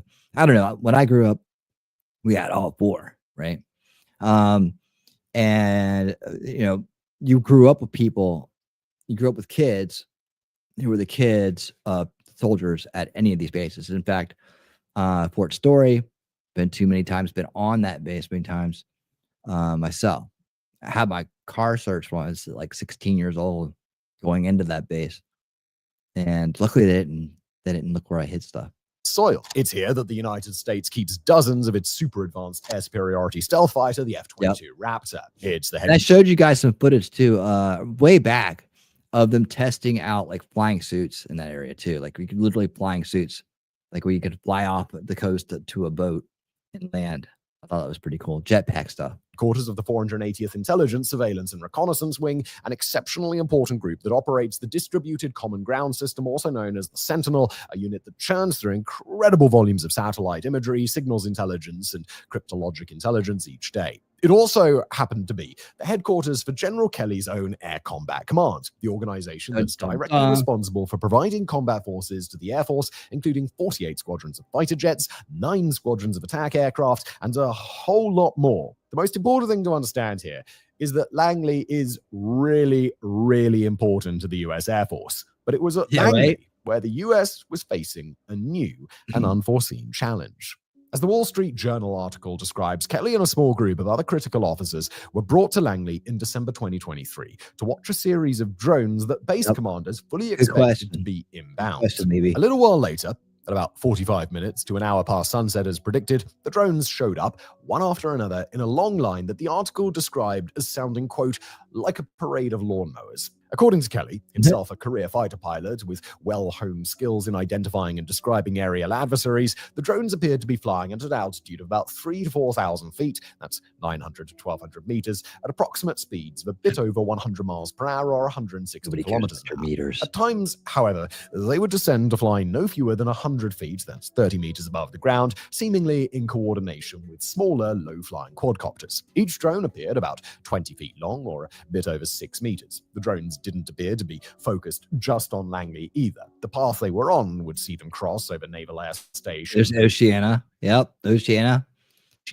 Where the U.S. Navy houses 17 fighter squadrons of F-18 Hornets and Super Hornets. It also happens to be the home base of the Navy Special Warfare Development Group, better known as SEAL Team 6. SEAL Team 6 right there, guys. And that's where the Tomcats used to be out of too, man. We're Top Gun, the original. The same SEAL Team 6 that was deployed to kill Osama bin Laden back in 2013. Also along the drone's path, if it continued on course with only minor adjustments, everything's was really Naval close Station to each other. Norfolk, the single largest naval base in the world. Norfolk is the headquarters. There's Norfolk. You know how to say it if you're from there. There's Norfolk. So there you have the aircraft carriers, right? The big aircraft carriers, or you get the Nimitz. You got all that stuff out there. We had the spoilers. No fewer than 4 carrier strike groups, 4 destroyer squadrons, nearly a dozen nuclear-powered submarines, and quite frankly... Look at that. You can, I mean, seriously, you can just drive right up there. That's what it looks like when you're really close to them. Just stupid amounts of U.S. air power. Now, the presence of drones over American military installations, that's nothing new. It's not uncommon in the least for small consumer-grade drones to show up over all manner of U.S. military bases, even on U.S. soil. According to the North American Aerospace Command, or NORAD, in late October 2022, American troops sighted about 250 drones over military bases in 2022, 202 in 2023, and 163 to that point in 2024. We'll also get to the reasons why those consumer-grade drones aren't taken down in just a moment. But for now, suffice it to say that they're a problem that the US military is already familiar with. Said NORAD Commander General Gregory Guilleau to reporters on the issue, quote, "The overwhelming majority of them are probably local hobbyists that are just flying too close to the base. Nothing special, nothing nefarious, and even though, as NORAD has noted, a number of drones probably went unreported, the law of averages would suggest that most uncatalogued drone overflights will probably fit that same description. But even just from the account described in the Wall Street Journal article, it should be abundantly clear that these flyovers were different. First, these drones, whoever their operators may be, were flying in a coordinated manner, using an apparently consistent model of drones, one after another, in timed intervals. They operated with a range. That's takes like, you know, separate one from the other. That's not what people in New Jersey or anywhere else are reporting. It just flew it over my house. It had all its lights on, and it was the size of a car. Right now, what happened over the military base is much different, right? But you know, people reporting them everywhere. Nice cover. They chipped into that. People need to know what's all going on with these drones. Now all of a sudden, no one's talking about the military bases. That well exceeded even high-end consumer drones, which typically feature a range no larger than 6 miles or 9.5 kilometers, and flew at an altitude that most drones can't match for any sustained period of time. To be clear, there are some consumer drones that can do it. Take the CW30, max range 200 kilometers, or the Albatross, max range 250 kilometers. But neither of those drones even come close to the speeds described nor the size. These drones were flying coordinated patrols over several key American military installations on perhaps the best defended stretch of land on planet Earth, and they weren't just a one-time appearance. As the journal described, they had come several times before Milley arrived, and they'd fly over several times after that. The drones would appear on a total of 17 days, sometimes shining small lights and consistently proving very difficult to track after they moved away from the airbase. When the Air Force did attempt to track them, in partnership with local law enforcement, they were unable to track down any consistent landing sites or observe any of the drones once they were on the ground. They proved effective in avoiding detection once they left Langley's radar range, and they required recalibration from Langley's radar operators in order to catch them.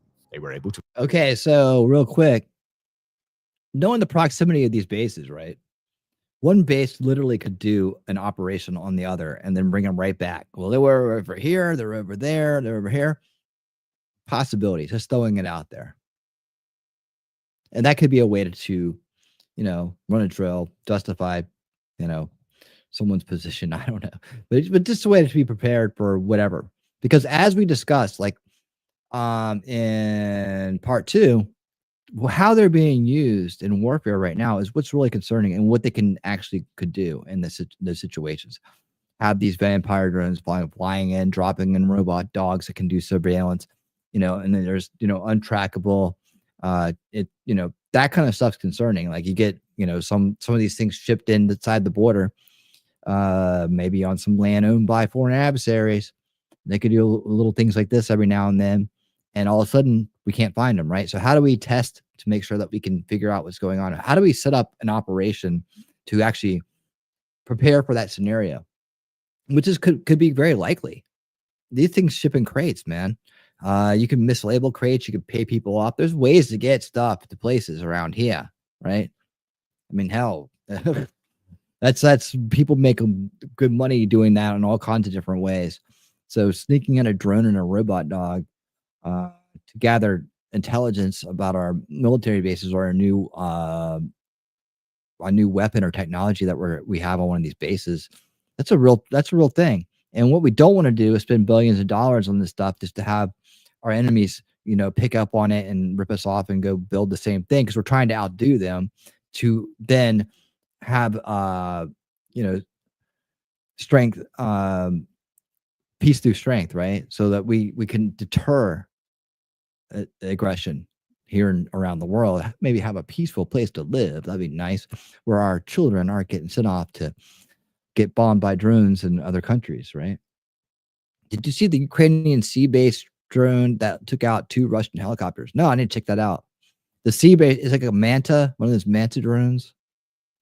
Those things are pretty cool. The underwater ones, sea-based drones. I'll check that out. That's where, dude, a lot of the beta testing for aggressive, like combat drones, or all that stuff. How they're beta testing everything in Ukraine. Like that's where a lot of that money goes towards. I mean, there's like thousands of drones getting shot down a day, and they're like they range from consumer drones to more advanced drones. The $5 million drones, the big badasses, they aren't whipping those out very much, right? They don't want to lose those; those are expensive. So they're starting to use little drones to do the dirty work and a lot of surveillance. And now they're going to start using the robots. I did all that in part 2. Just go watch part 2. It's all there. To escape tracking by a high-flying WB-57F research aircraft operated by NASA. They operated in coordination with smaller quadcopters of unidentified origin, flying closer to the grounds and possibly dispatched from the larger drones directly. Finally, the drones used radio frequencies that did not match those used by commercial drones. An attempt to raid a suspicious vessel thought to be controlling the drones from international waters yielded nothing. At the time that Wall Street Journal article was published, the US Department of Defense still hadn't been able to pinpoint the source of the drones. Nor was the I will say one thing about the Pentagon and their press conferences. At least they're not using a sign language person. And I'm just thinking of that. Can we stop using sign language people at press conferences, please? We have this thing called closed captioning. It works really great. It's really good. Langley Norfolk Oceania stretch of bases, the only target to endure suspicious overflights. In October of 2023, a series of 5 drones were observed over a government site that the US uses to conduct experiments related to nuclear weapons. That's far from the only time that drones have swarmed sensitive nuclear areas. Take the 2019 swarming of the Palo Verde nuclear generation station near Phoenix, Arizona, across a span of 2 nights. That same year, drones repeatedly came sniffing around and shining spotlights down in the vicinity of a battery of US Army THAAD launchers, the Terminal High Altitude Area Defense System that's meant to defend the US from ballistic missile attacks. Around the same time, US Navy destroyers about 100 miles off the coast of California were harassed by drone swarms for multiple nights before the swarms ended. Off the coast of the United States, including over international waters not far from Langley, American pilots have reported spotting numerous unidentified aircraft, including some that have been positively identified as drones of unknown origin. And similar drone swarms have been recorded several times in southwestern Arizona, starting in 2020 in various air combat training zones. These are areas where and air combat training zones. But we don't know what they are. They just wandered into air combat training zones. That's a good place to wander into, isn't it? So, well, sometimes the CC works great winning. Sometimes the CC for court trials has been hilarious. Yeah, I mean, at least it could be more entertaining, right? American and foreign fighters train intensively on the 5th generation F-35. Other incidents in the years since may have gone unreported to global press, although, according to defense officials, there have not been any drone swarms near American military bases since the string of overflights at Langley in late 2023. Oh, there you go. Shoot them down. Now, by this point, you might imagine that many people among our audience would like the US military to answer one key question. If the drones are so obviously flying in coordinated ways across so many different high-priority American military and nuclear sites, then, well, why aren't they getting shot down? But far from being a question that the US military just somehow failed to consider, it's a question with real answers. And it's those answers that expose a broader problem under the surface. America's failure to take down these drones is not a matter of firepower. As they've flown, the drones have come well within the range of everything from dozens of F-22s to hundreds of FA-18s to untold numbers of combat aircraft actively undergoing training to even the crosshairs of dozens of massive naval combat. Yeah, the problem is when they don't shoot them down, people say that they can't, right? And that gives people like Stephen Greer more ammunition, no pun intended, to further his grift, right? Well, and they can't shoot them down because they'll just go they'll go to the 5th dimension and come back and be like, haha, missed me. That's the Stephen Greer explanation. Why aren't we shooting these things down? Oh, well, we can't. They have thousands of years ahead of us in technology. That but honestly, it's more like they're trying to gather intelligence or understand them, or it's ours. Vessels. If America wanted these drones to be shot down, then they would be shot down. No question. I mean, how many get shot down a day in Ukraine and Russia? Tens of thousands a week or something like that. Some ridiculous number. Questions asked, no need for further discussion. But the real barriers start with bureaucracy and specifically a series of very understandable regulations meant to keep Americans safe and preserve the rights of US citizens. First, there's the civil rights side of things. Although legal scholars of the late 1800s could have never imagined a world in which unmanned drones spied on fifth-generation fighter jets, the US military is prevented from shooting down these drones by an 1878 law known as the Posse Comitatus Act. Under Posse Comitatus, the US military is banned from enforcing civil laws in the United States unless it's expressly authorized by US Congress. In a practical sense, it prohibits the use of the American military against the American public, which is, in the grand scheme, pretty fair ask. That's not to say that US military personnel cannot defend themselves on American soil. If, for example, an active shooter were to attack an army barracks, soldiers at the scene would be well within their rights to neutralize the target. The same is true here. If the drone spotted at Langley had been observed with bombs loaded under the wings, then the Air Force would have been well within its rights to bring those drones down. But in reality, nothing about those drones signaled that they presented an imminent threat, and in that scenario, the civil protections of Posse Comitatus take precedence over the military's ability to stop a drone from collecting sensitive intelligence. That element of the Langley affair is a broader legal issue, and one that will likely be litigated in the US for quite some time. Even still, though, there are a range of other complicating factors to consider. Take, for example, the safety aspect. If the US were to deploy a Patriot missile battery to take out these incoming drones, then fine, target destroyed. But that falling debris would have scattered at best all across Langley and at worst across densely populated civilian neighborhoods near the base. Shoot down the drone from the air, and you got the same problem. Jam it in a way that prevents a connection to its operator but doesn't override its controls or force it to land, and the problem is still the same, except now instead of mere debris, it'll be an entire 20-foot drone crashing uncontrolled into someone's home or... In someone's home, in those bases, there's military families that live on base. Like I said, I've gone on the bases many times, taken friends home. And there are families that live there. So, I mean, you start shooting them down over bases, there's housing, military housing right there. So I'm sure they don't want to shoot it down and have it land on their own house, their own little bunker, their own little temporary housing unit they're living in, right? School or workplace. Back in 2023, when the United States was trying to bring down a Chinese spy balloon, the balloon was allowed to float for over a week before being shot down for fear of injuring people on the ground. Another problem with the jamming option is that other digital services in the area would be impacted. It's not terrible when it's some kid having their evening Fortnite session cut short, but it's a good deal worse when people can't call the emergency services. And the other options available to the US military all have their drawbacks. The US can try to override the controls of such a drone, but that's a process that takes time and serious expertise, while also requiring the necessary personnel to be ready on standby when a threat approaches. They can try to use directed energy weapons to fry the drone's controls or melt it out of the sky outright, but not only do those weapons still pose the risk of unintended casualties, they're also hard to come by and difficult to deploy. There's an argument that now, in the light of this new drone problem, the US military should invest in other, more precisely calibrated defensive assets to deal with future issues. America could, for example, develop a great big net that could shoot from the bottom of a helicopter, wrapping up a drone so that the helicopter can tow it back to land in one piece, or they could send up little drones of their own to interfere with specific mechanisms on board unidentified craft and force them to the ground. But those capabilities, at least at the time of writing, are not known to be available. And finally, there's the option to track these drones to their source, and that's an option where the US did at least make an attempt, but not a successful one. During the air incursions over Langley, the Air Force did respond with its own air assets, and flight tracking data from that time indicated F-16 fighter jets and aerial refueling tankers were active in the area on December the 12th, including the flight of that NASA aircraft that we mentioned earlier. But neither US aircraft, nor law enforcement on the grounds, nor radar, nor Coast Guard ships in international waters were able to find out where the drones were coming from. Rather than actually down the drones, the US still chose to relocate its F-22s away from Langley, invest in a cooperative effort with law enforcement to patrol nearby areas on the ground, and let the incursions continue uninterrupted. But the effort... What if somebody wanted to move the F-22s?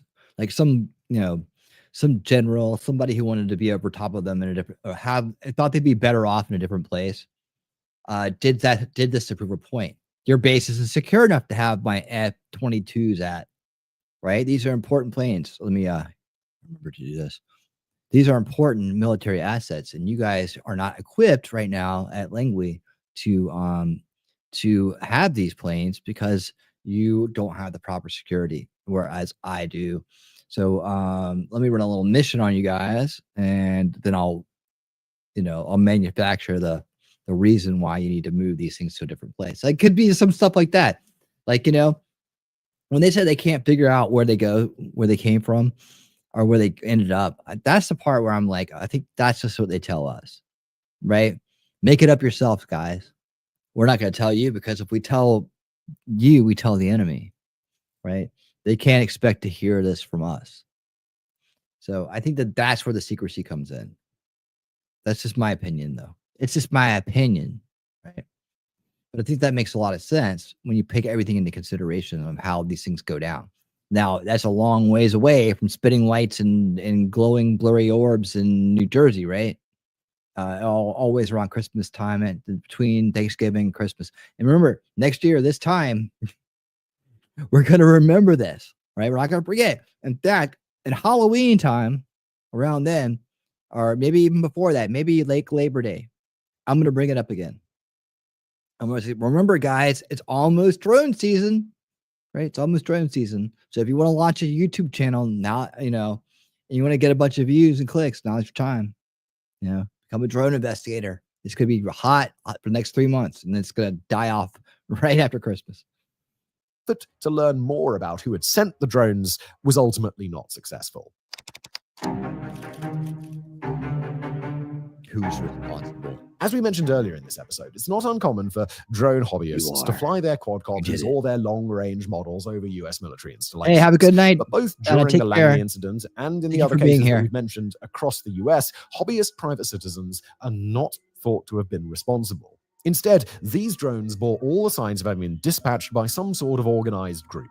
Their ability to fly in formation, their unknown and apparently well-hidden source, and their brazenness in acting with an apparently accurate assessment of how the US would react all indicate a project that would take serious manpower and serious time to pull off. As for the possible culprits, there are a few nations that defense officials and outside analysts have suggested would have the means, motive, and know-how to make such an operation happen. Suspect number one in most circles is China. Some of the evidence to support China's involvement is shaky at best. Take the example of one Feng Yongxi, a Chinese national who had come to the US on a foreign student visa. She was arrested about 2 weeks after the last of the drone swarms over Langley and was taken into custody about 10 miles away from the base outside a shipyard where America's new Gerald R. Ford-class supercarriers and a range of other sensitive projects are under construction. She was observed flying a drone around the area and had even taken a picture before leaving after his drone got stuck in a tree, taking a flight across the country, and then trying to fly back to China. But the idea that she and his little quadcopter were part of the same operation doesn't really hold much water.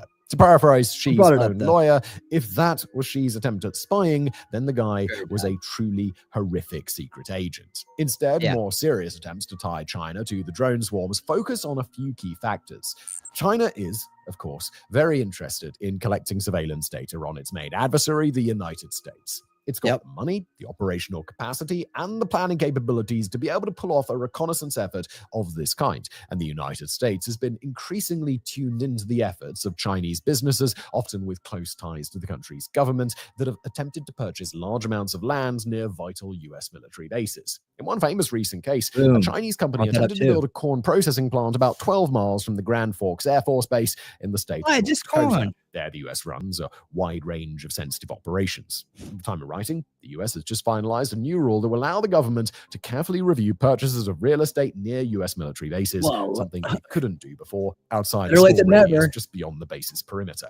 The connections between Chinese land acquisitions and a broader perceived interest in snooping on US bases are enough to drive suspicions in that direction. After China, Russia is the next most cited nation, and then Iran, but both nations have significantly less money or manpower to spare, significantly bigger things to worry about, and significantly less suspected military intelligence presence in the US than China does. As for why an adversary would want to perform drone flyovers like this, part of the answer should be relatively obvious. By flying over very important American military assets, an adversary nation can learn about them. At Langley, they might track the movement of F-22s or identify the spots where they're kept on the tarmac. At Norfolk, they might see which major vessels are ready to go operational and which are undergoing maintenance. They might spot Navy SEALs in training or be fitted out with transmission intercept devices to listen in on intelligence on the ground. They might be cataloging vulnerabilities around the bases they overfly, monitoring personnel, or comparing the day-to-day operations of these bases to learn about how the US military does its work. But zoom out a little bit from specific targets, and a second possible objective comes into focus. For a US adversary to fly over a highly sensitive US military base poses a challenge. Will the US shoot down an incoming threat, or will they keep true to their bureaucratic limitations and allow it to fly? What's the threshold for just how much trespassing the US will tolerate? Will they allow, say, a single quadcopter but intercept long lines of drones when they fly over night after night? Or will they allow these drones to fly in certain parts of restricted airspace while shooting them down if they approach others? The Marxist So that's exactly the martial art tactic. We don't stop an enemy. We let him go. We help him to go in the direction we want them to go. They do try to bring a drone down, then how do they do it? Do they fly an aircraft up, shoot from the ground, use a jamming device, or send some poor private outside to try and hit it with a mop handle? Testing the tolerance of the US military not only allows an adversary to play mind games, it also allows them to better formulate plans for a follow-up spy operation, if indeed that is the core objective of the drones operators. And hand in hand with probing America's tolerance comes the third and most dangerous possibility, desensitization. Let's play out a different version of events, hypothetically, to illustrate this. Let's go. On the first night that these drones fly over Langley, they do their thing, flying as described, and go on their way. On the second night, they do the same thing. On the third, they do the same thing. And then on night number 4, just as American personnel are getting accustomed to the new arrivals, something different happens. The drones deploy their quadcopters. Those quadcopters dart off in a way they haven't done previously. And within the span of 30 seconds, they've positioned themselves inside the air intakes of a squadron of parked F-22s. Moments later, detonation, and a group of, let's say, 6 F-22s have been irreparably damaged. Boom. That's a good point, man. And that's what I was saying earlier, is like maybe they were testing their ability to deal with this situation and how open our very expensive, very important F-22s were to possible damage like this. This is a great scenario. This is great troubleshooting going on here by this guy right here, Simon. What if? That's a great what if. That's a great trouble. I mean, it makes sense, right? Oh, you're not going to do anything for all these nights, right? And then on the night you're not expecting it, we're going to drop down quads with, just like they're using in Ukraine, right? This is what I was saying earlier too about the use of robotics, right? You could drop down a vampire in the middle of the night, doesn't have any lights on it, right? Drop off a robot dog with camo. It goes and just sits there, right? And it just watches and collects data, collects radio interceptions, communications, whatever, right? And then it runs off the next night, and vampire comes back, picks it up, and off they go, right? And that whole thing just happened. Like, how do you deal with that, right? That how do we deal with that? That's the future. That's what part 2 was about in Dronepocalypse. That was all about future troubleshooting. Like, what laws do we need? Do we not need? Is there going to be a cause for, like, why did they tell us everything? Do we need to know everything? Is that safe? There are a lot of questions we talked about that night, including, if these are possible scenarios, what are we doing to stop it? Like, how do you want to feel secure? Is it the way that we can feel secure about it and be protected is by getting the corruption out. It always comes down to getting the corruption out of our government, getting corrupt people out, making our system more integrable, right? Because when we don't have that, we question everything. That's why draining the swamp and all the work that we did this year to get Trump elected and what he's got to do and how we got to continue to support him and to put more people behind him that are going to help enable him to remove as much corruption as he can. And then the next guy has to do the same thing until generations go by and we can start to remove the enablement for this corruption. That's up to us. And that's what we talk about here. That's the solution culture I'm talking about. Maybe it's not the best name. Maybe it's the best name ever. I don't know. It doesn't matter, because that's what's going to inevitably solve this problem. If we didn't have the corruption problem, we wouldn't mind having more technology out there that may seemingly be a little bit intrusive, right? But it could stop a drone from dropping down from out of nowhere, right? A long-range drone with a robot dog on it that collects surveillance that ends up putting our secrets into our enemies' hands, right? Or these swarms of drones that come in at night and go over military bases, and then suddenly decide they're going to drop down these smaller drones, quadcopter drones that could have an explosive on it that could end up right next to a $1 billion F-22, right? Talk about like asset loss. We pay for those planes.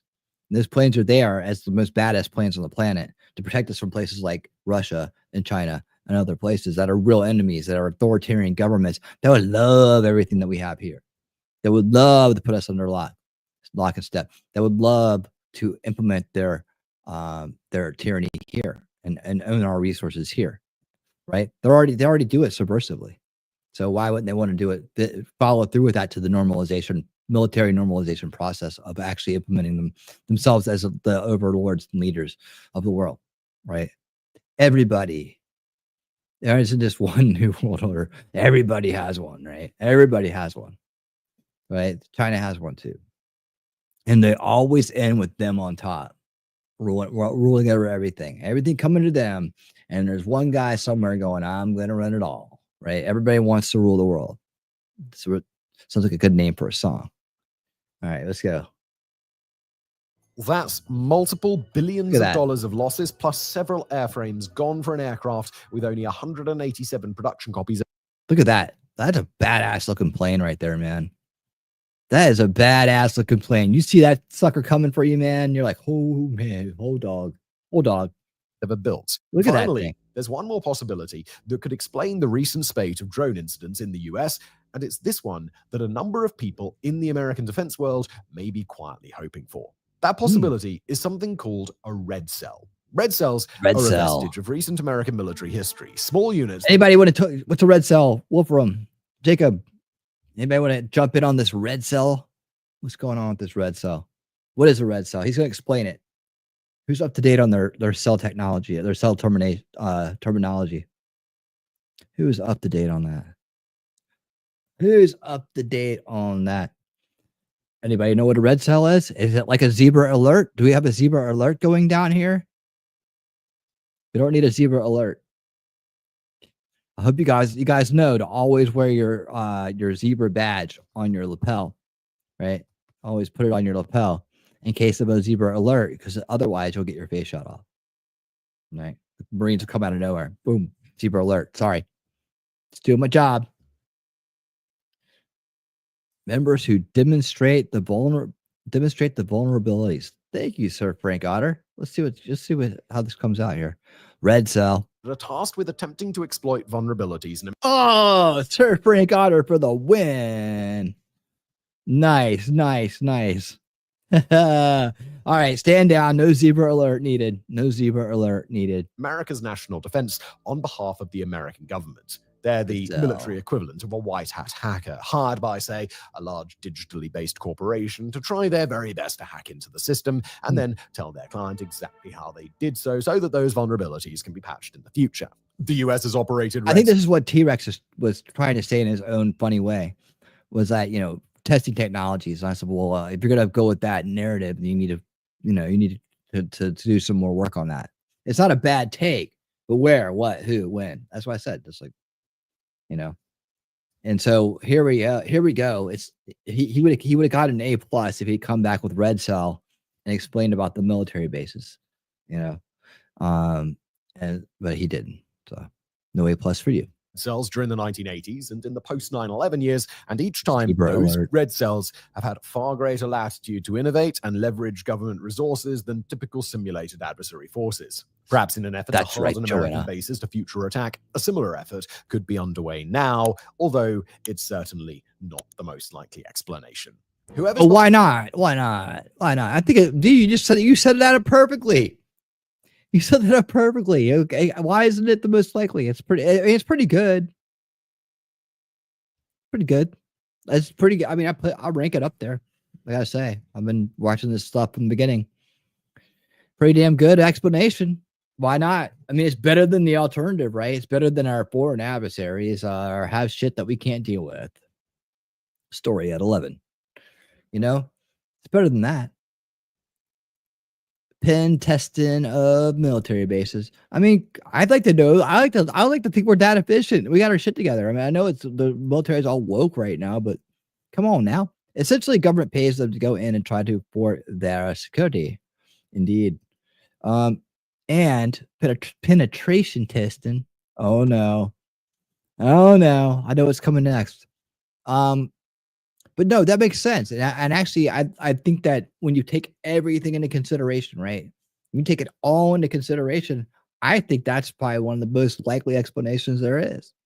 You know? Now, our foreign adversaries doing it, where are they doing it from? Like that's the where is the problem here. Right. And if our military knows where the where is, right? And why they're not telling us because they don't want us to know, or they don't want them to know, right? Or both, right? But I mean, the whole thing about our F-22 sitting out under canopies and right up the coast. You know, someone trying to prove a point. Hey, we got to move these things, guys. I don't want to move them. I'm a woke military guy. It's too much work, right? Or some shit. I'm making this stuff up, but I'm saying, you know, scenario troubleshooting stuff, having some fun here. You know, I get paid more if I'm watching the F-22s and I got a star on my lapel or some shit, right? Some internal political bullshit narrative, politic and bullshit, right? When somebody's like, I just want my F-22s, or I want the star and I want the extra funding for watching these dudes, right? Let's move them out to Colorado. Your base ain't secure enough. Our base has been secure enough for decades. You're trying to say Langley Air Force Base isn't secure? How dare you, sir? Right? Okay. Yeah. Hey guys, let's get a little red cell going on Langley Air Force Base to see if we can get some drones over there, see what they can do about it, right? Let me prove a point to you, sir. I'm gonna fly some drones over your base around Christmas time. When your personnel is checked out, you're low on staff. I'm going to fly them right over there. I'm going to keep doing it every night. Then I'm going to do something different. Right. Pretty soon, it's like, man, I could have flown these quadcopters right on those F-22s and blown them dang up. Right. I mean, it makes sense. Right. Meanwhile, you know what's going to happen. Right. People are going to hear the story. Then we'll start saying, oh my God, drones in New Jersey. Let's start them in New Jersey because New Jersey is known for like northern New Jersey. Let me be perfectly clear. Is known for its sensationalism about UFOs and UAPs. I mean, we had Joey on the Joey Diaz on the Rogan podcast talking about that 5 years ago. 5 years ago, talking about that shit. Right. So it's historical. It's down. It's on the record. It's on the record. And so we'll just like get a little sensationalism going up there. There's a base up there. Let's test that one too. Hell. But anyways, and then all of a sudden the reports come out, right? Okay, well, let's speed this thing. Let's really ramp it up here. All right. Trump's golf course. They flew over Trump's golf course. Oh my God. They did it. They did it. They're coming after Trump. We got to do something. Right. And then you got, okay, well, let's line up all the dumbasses they elected mayor and senators, and let's feed them a bunch of bullshit coming out of the Pentagon and the DOD. Right. Oh yeah. They'll buy anything. They'll get right on TV and say it. Just tell them some shit. Tell them something. We're looking for nukes. Yeah. We're looking for nukes. We're looking for radioactive material. People aren't buying the nuke story anymore. They debunked that already. Let's go with radioactive material. What's that dumbass mayor? Get him in here. Tell him that shit. Well, they already found it. Okay, don't mention that. Right? Let's just forget about it. Let's go make it go away. We'll do something else. But it really does. It really does make sense that we would want to be able to stop the things that we see are going over in Ukraine and Russia from happening here. It's an interesting conversation, but you know what isn't an interesting conversation?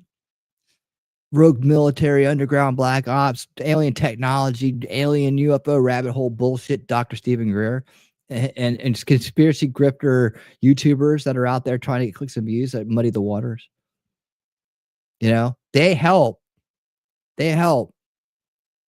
everything happen. They're part of it. It's a beautiful thing, right?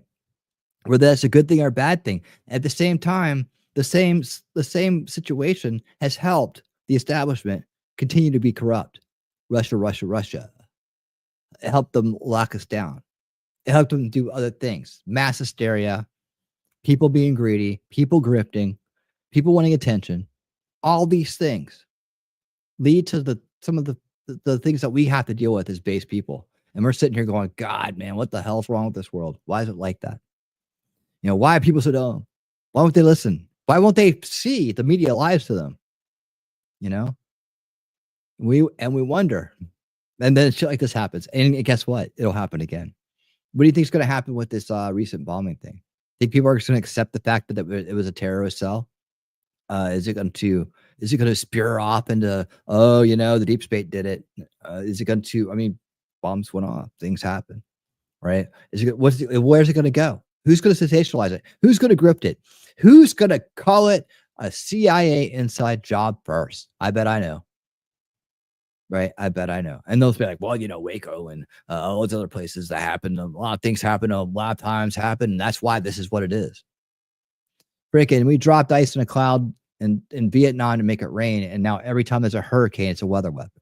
I mean, this is like back in the Vietnam days. This happened.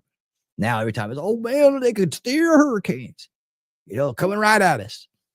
Every freaking one of them. Like there's no such thing as a natural disaster anymore. This is sensationalism. And this is hysteria. This is what we deal with as base people. We look out at the world going, come on, guys. Just walk it in this one time. Just don't jump the shark this one time, please. Can we just do that, please? Once. All right, let the guy finish and then I'll wrap it up. Behind it, this wave of drone attacks over critical US military infrastructure should be deeply concerning to the generals, elected leaders, and defense experts who work to keep the US safe and secure. But finding an actual solution to the problem, well, that still seems to be rather a long way off. Thank you for watching. Oh, thank you, Simon, for ending on such a lovely note there. Long way off. You guys are pathetic. I'm out of here. Like and subscribe, please. Send the super chat. All right. Oh, guys, what do you think? I think we're wrapping this thing up. I think we got, like I said, it was a combination of many things. And what we found out through our investigation was that it may have been covering some stuff up. And what does that cover up? You know, is that a bad thing or a good thing? You know, do you want our enemies to know everything? Do you want our enemies to be able to fly drones in and bomb our bases? I don't know, right? What I want is a government I can trust.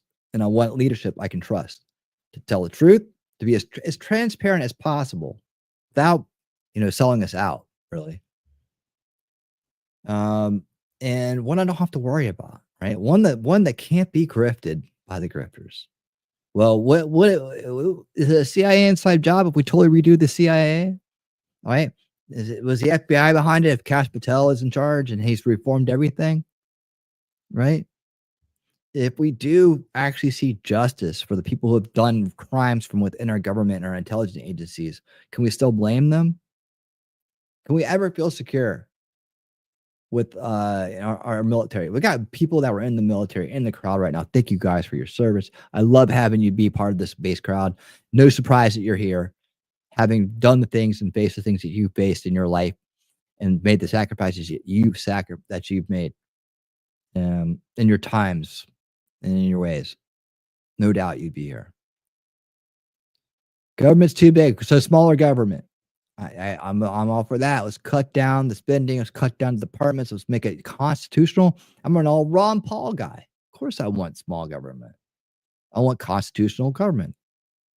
That's how it's written. I want to see things done the way it's supposed to be done and then say, hey, this is, you know, let's see how it works when we do things the right way. That's what I've always wanted. That's what I've always liked about Ron Paul. Do I agree with him 100% about everything? Not anymore, but not anymore. But for the most part, he's, he needs to be a little bit more flexible sometimes with things, a little bit more insightful about how to get things done. I think if he had been, he may have actually crossed the finish line there, at least in the nomination process. Be a little bit more aggressive, a little bit more. But anyways, he's him, and I love him for who he is, and he's done a lot of great things for this country. So I'll never disparage him for that. But yeah, government's too big, and when it's too big, it can't be trusted. But when you have entrenched corruption for generations, people just are born into it, right? Born in believing it. That's how it turns out. And that just becomes a norm. People are like, now we're voting for the lesser of two evils. Well, why are we voting for evil at all? When did having to vote for evil become the norm, the way things are, right? That points to me to be a symptomatic issue of a deeper root cause issue. What do you guys think? Of all the things we could fear, our government tops them on. Well, yeah, I would say cultural Marxism is a longer history of destroying and doing harm. Why don't we fear that? Why don't we stop that for good? Let's stop it for good. It starts by understanding what it is and how it gets into our country. And I think that we're starting to make steps in that direction. Let's encourage those steps. Let's keep those. Let's back those steps. Let's finish the job. Finish the job. We'll see what kind of world we'll have in a couple of generations if we do that. Get the goddamn subversion out of here. I mean, you could see the subversions. It's been behind all the world wars, but subversion in this country is very real. If you can watch the Yuri Bezmenov content and come out of it not seeing, I see that everything he's talking about around me. It's like, it's happening. It's been happening. And then you read Big Intel by J. Michael Waller, and he tells you the rest of the story. Yuri kicks in the door. He turns the light on. He's the real red pill. But then J. Michael Waller tells you everything you need and the rest of it. Right? He tells you the rest of it. From a historical perspective. Yeah, exactly. It should be relegated to the dustbin of history. That's our job. We can do that. If we can get that one thing done, we'll be doing a lot. We'll be doing a lot. We'll be doing a hell of a lot. These are the areas of application of subversion. What it means exactly. Education. Distract them from learning something which is constructive, pragmatic, efficient. Instead of mathematics, physics, foreign languages, chemistry, teach them history of urban warfare, natural food, home economy, your sexuality, anything, as long as it takes you away. If you want to... Yeah, I gotta fix that clip, so we don't need that. We don't need the promo in there anymore. But yeah, as long as it takes you away, subverts your mind. And ideological subversion goes a lot deeper, right? And you could see these people, these poor, useful idiots out there in the crowd. There's big crowds in the city chanting free Palestine. I am a communist comrade, brother. These guys have no idea. They're completely subverted. Oh, it's because of the oppressor mentality of the capitalist nation. And when we have our communist utopia, we'll sit around and paint myself, eating fruit. And yeah, the government will give me everything and it'll be perfect. And I will go vote on everything with my fellow comrades and we will have a pure direct democracy. They don't think anything bad is going to come out of that, right? It's ideological subversion, hating your country, hating who you are, hating what it stands for. It only works in free countries because people that live in authoritarian countries already hate their country. They're just not allowed to say it. You know what I'm saying? Bang. Good night. Man. What you guys got out here in the crowd? Let's have a chit chat. I'm going to show you guys some hopeful things here. Hopeful things. I want to show you some ideas about how to. Let me see. We're going to take a little looks at some of these. How to end the drone warfare revolution. Why not? Why not? Sir Frank Otter says, to me, it's never been lesser of two evils. It's been more of who has the better policies, but they don't ever want to tell what they are anymore. Well, unfortunately, in this, I'm not sure where you're from, but we grew up in the false left right paradigm where the establishment was both on the left and the right. And what they've been marching us towards is this globalist agenda, right, for a world government. And I know that gets confused with a lot of other theories and things out there. But you look no further than Agenda 2030 on the WEF's and the UN's websites. They tell you. And ever since 92 at the Earth Summit in Brazil, right, where they came out with their big plans, right, this is what's been creeping in, right? And now people have taken this and they've taken it to the extreme, and they've turned it into conspiracy theories that have gone too far, right? Is it a conspiracy? Yes, it's an open conspiracy. I have a series called, just like Dronepocalypse 2024, I have a series called the Open Conspiracy Series of Unveiling Reality, right? And that's what it will be coming up. We'll be adding that soon with Davos 2025 just around the corner. We'll find out how they're going to be dealing with our victories this year, right? They wanted to censor us big time this year. They didn't get that part of the agenda done as well, or did they? It's all about parallel construction with them. They're building the way they want things to be on the outside, on the outskirts, and then rolling it in and normalizing it over generations. They do the same type of subversion. They do globalist subversion, same type of thing, but they're building their dystopia, their globalist dystopia, which will be their utopia. One man's utopia is another dystopia, right? For the people living on the hills with all the money and all the resources and all the good stuff, all the flying cars and the hot women and all that stuff, right? For those people, right, that's a utopia. But for everybody else who suffers, so they can have that dystopia, right? One man's utopia is another dystopia. Madcore Mofro, what's up?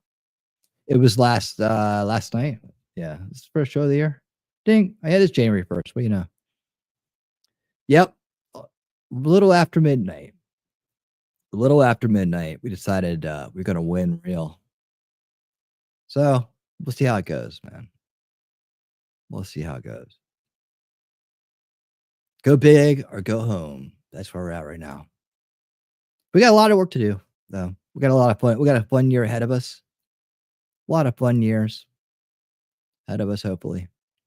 But to make it happen, we got to keep this channel up and running. Like I said, things get more expensive. It gets harder to run. And yeah, I do have responsibilities and things outside of this little box here you see me sitting in. So we got to make it work. So why not? But anyways, ever since 92, Agenda 21 to Agenda 2030. Some say Agenda 21 failed. I say it just evolved, optimized, and probably will again. And if we keep pushing hard enough, we keep fighting hard enough, we'll hopefully kick it down the road. But we have to get it to stop. And you can stop it by stopping the people who enable it, right? And then we have to undo the damage it's already done in our country. ESGs, SDGs, all these things, that the wokeness, critical theory, all that shit comes out of there. The immigration, problem pivot, immigration, UN, helping people invade our country.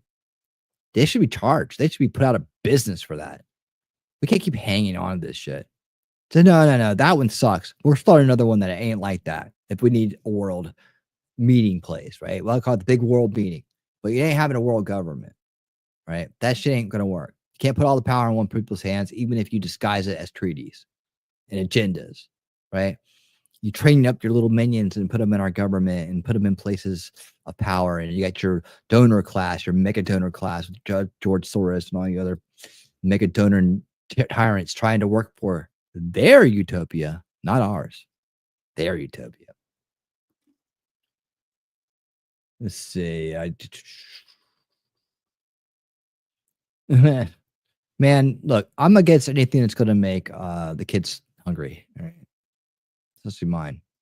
I'm against anything like that. So anything that's gonna cut the power off and fuck up the supply chain, I'm not for that. Do I have backup communications acquired yet? Two-way radios, etc. Nah. No, I don't have that. I'm not expecting to have to use it anytime soon. I'm not expecting any kind of full-on invasion. I'm not going to live with that. I'm going to fight against. I'm going to remove the enablement for it. I'm going to do what I can to prevent it and not assume it's an inevitable thing. I thought you were watching someone else until I noticed your voice coming out of the mouth. Oh man, yep, it's me. It's really me. A lot of people had it wrong, didn't they, Madcore? A lot of people disappointed. A lot of people. I hate to disappoint them. I really do. Those lovely people. I really hate to disappoint them. Oh, but oh well. Oh well. Happy New Year's, my friend. How's it going down there in Australia? How's it going on? How's it going in Australia? Yeah, I hope not. I hope not. Not more standard comms. Yeah, I don't know who I'd talk to on the radio if I had one. I'm not sure who I'd be able to talk to. All right, let's take a look at this. I just tried to talk on the CB, 10-4, good buddy, breaker. And then people don't talk on it as much anymore. And then who are you talking to? Oh, it's the same dude. Okay, we're gonna have a back-to-back for this guy. I didn't realize it was the same guy. Did I really have sorry if that was kind of grainy, the last one was. Okay, so more from Simon. Leonidas, the end of drone warfare revolution. So do we have technology that is going to really negate all these drones eventually anyways? People are going to have their own drone stopping abilities? Is that the way we're going here? Let's find out. Warfare is changing fast, and in the 2020s, no change has been as important or as widespread as the rise of drone warfare. Drones were, of course, part of warfare long before this decade, but drone warfare is changing, and it's changing everything. From handheld quadcopters that can provide real-time intelligence to small units on the ground, to legions of kamikaze drones that can fly hundreds or even thousands of kilometers before detonating, to cheap crowd-funded drones, even at sea, that can turn formidable modern warships into unintentional submarines, drones have become nothing short of a modern warfare revolution. Modern militaries can't stop them. They can't afford to lose the expensive and highly valuable hardware that an off-the-shelf drone can destroy in seconds, and they are entirely unprepared to deal with the ways that drones will evolve in the years to come. But the potential for technology to rapidly change the modern battlefield is a sword that cuts two ways, and right now, as the drone revolution is still just getting started, there are technologies in development that will one day stop those drones in their tracks. And of all those technologies, all those new programs and systems, none have the potential of Leonidas. A high-powered energy weapon, unlike anything the world has ever seen, Leonidas will soon be in the full employ of the US military, and when it arrives, it'll provide nothing short of a real-life force field. If the drone revolution has put the world in check, then Leonidas may become a sudden checkmate from the opposing side. But that's if this technology works, and if it can catch up to the drone revolution before the revolution enters its next stage. Consumer drones have become a major problem for global militaries in the span of the last 2 to 3 years, but their combat potential has been a matter of discussion for about a decade now. Starting with the wars of the 2010s, particularly across the Middle East and the bloody cascade of violence that followed the Arab Spring, insurgencies, terror organizations, and rebel groups started using the drones rather quickly as soon as they could be bought off of shelves. They were easy for a group's foreign supporters to purchase from abroad and send as a direct donation, and at times they could be picked up in country as well. As early as 2013, the Hezbollah organization in Lebanon worked out that they could drop grenades from consumer-grade drones, and although it was expensive for groups to spend time and money modifying the drones to carry weapons, that was still a hell of a lot less expensive than finding manned aircraft or sophisticated UAVs. By 2015, the Islamic State was using drones in Syria. By 2017, in Mosul, the group had made the little things into a menace for their adversaries. Central and South American cartels started to use them for reconnaissance and narcotic smuggling, and in 2018, Venezuelan President Nicolas Maduro came under attack by a pair of commercial drones in an assassination attempt. Look at this, guys. Then, look at that. Got their vest up. Check that out. Yeah, I mean, so we understand this stuff, so we can understand what to do about the problem, right? How far do we need to go, right? And what are some other countermeasures that may be employed to stop this kind of thing? You know, this is the one thing that we're kind of lucky we haven't seen a lot more of in our country, right? I've kind of had that worry that that people might use these more common. And when we have this idea of unstoppable drones, I feel like it kind of feeds into the idea bank of more and more people going, oh, we could do that with a drone, and that would be awful. More vigilante kind of stuff, more gang related stuff. I don't want to see it go that far, because then nobody gets to have nice things, right? Nobody gets to have the fun little follow me around drone or something fun for the kids to play with or anything like that, right? It all gets taken away because some asshole's got to do the wrong thing with it, right? And global media was already picking up on the trend and weighing in, with one particular hot button issue being the US military's attempts to experiment with them. Those attempts were halted due to cybersecurity risks, but by 2017, analysts were weighing in on both sides of the issue, with many arguing that if drones were ignored, then they'd only become a bigger problem.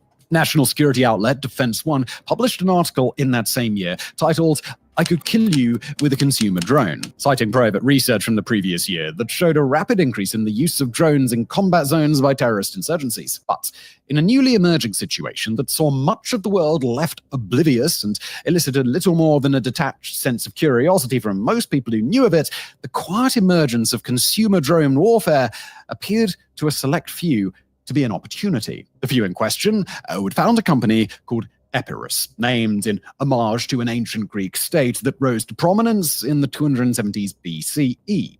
Today, Epirus refers to itself as a so-called neo-prime, an organization that works to, quote, innovate, build, and deliver ahead of the need in response to the challenges of modern asymmetric warfare.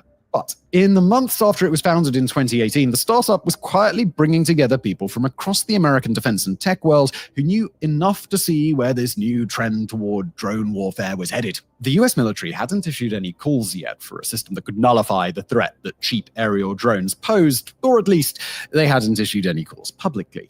But as soon as those same drones were turned against American forces, the Pentagon would undoubtedly realize the urgency of procuring such a device. And when they did, Epirus intended to have an answer already waiting. The answer they ultimately built, well, that goes by the name Leonidas, honoring another figure of ancient Greek history, Leonidas of Epirus, the tutor to Alexander the Great. Unveiled in 2020, the Leonidas system was the first and most promising answer that the United States had, either public or private, to neutralize the threat of aerial drones, and very quickly the Pentagon showed interest. By 2021, the General Dynamics Corporation was working with Epirus to make the Leonidas weapon into a mobile system. A few months later, it was modified to fly in combat, and by the first weeks of 2023, Epirus was on the hook to get several prototypes to the US military as quickly as possible. It was a remarkably rushed process, atypical for a slow and churning military-industrial complex that prefers to contract to well-established partners. All right. But as predicted, the Leonidas system had shown up in a moment when the Department of Defense was recognizing a critical need. And as promised, the technology they provided was proven capable just in time to address the problem America barely knew it had. That looks pretty. Although the name Leonidas honors a historical figure from ancient Epirus, perhaps the best way to explain that. How are we gonna implement that in the United States? All right, let's do it like this.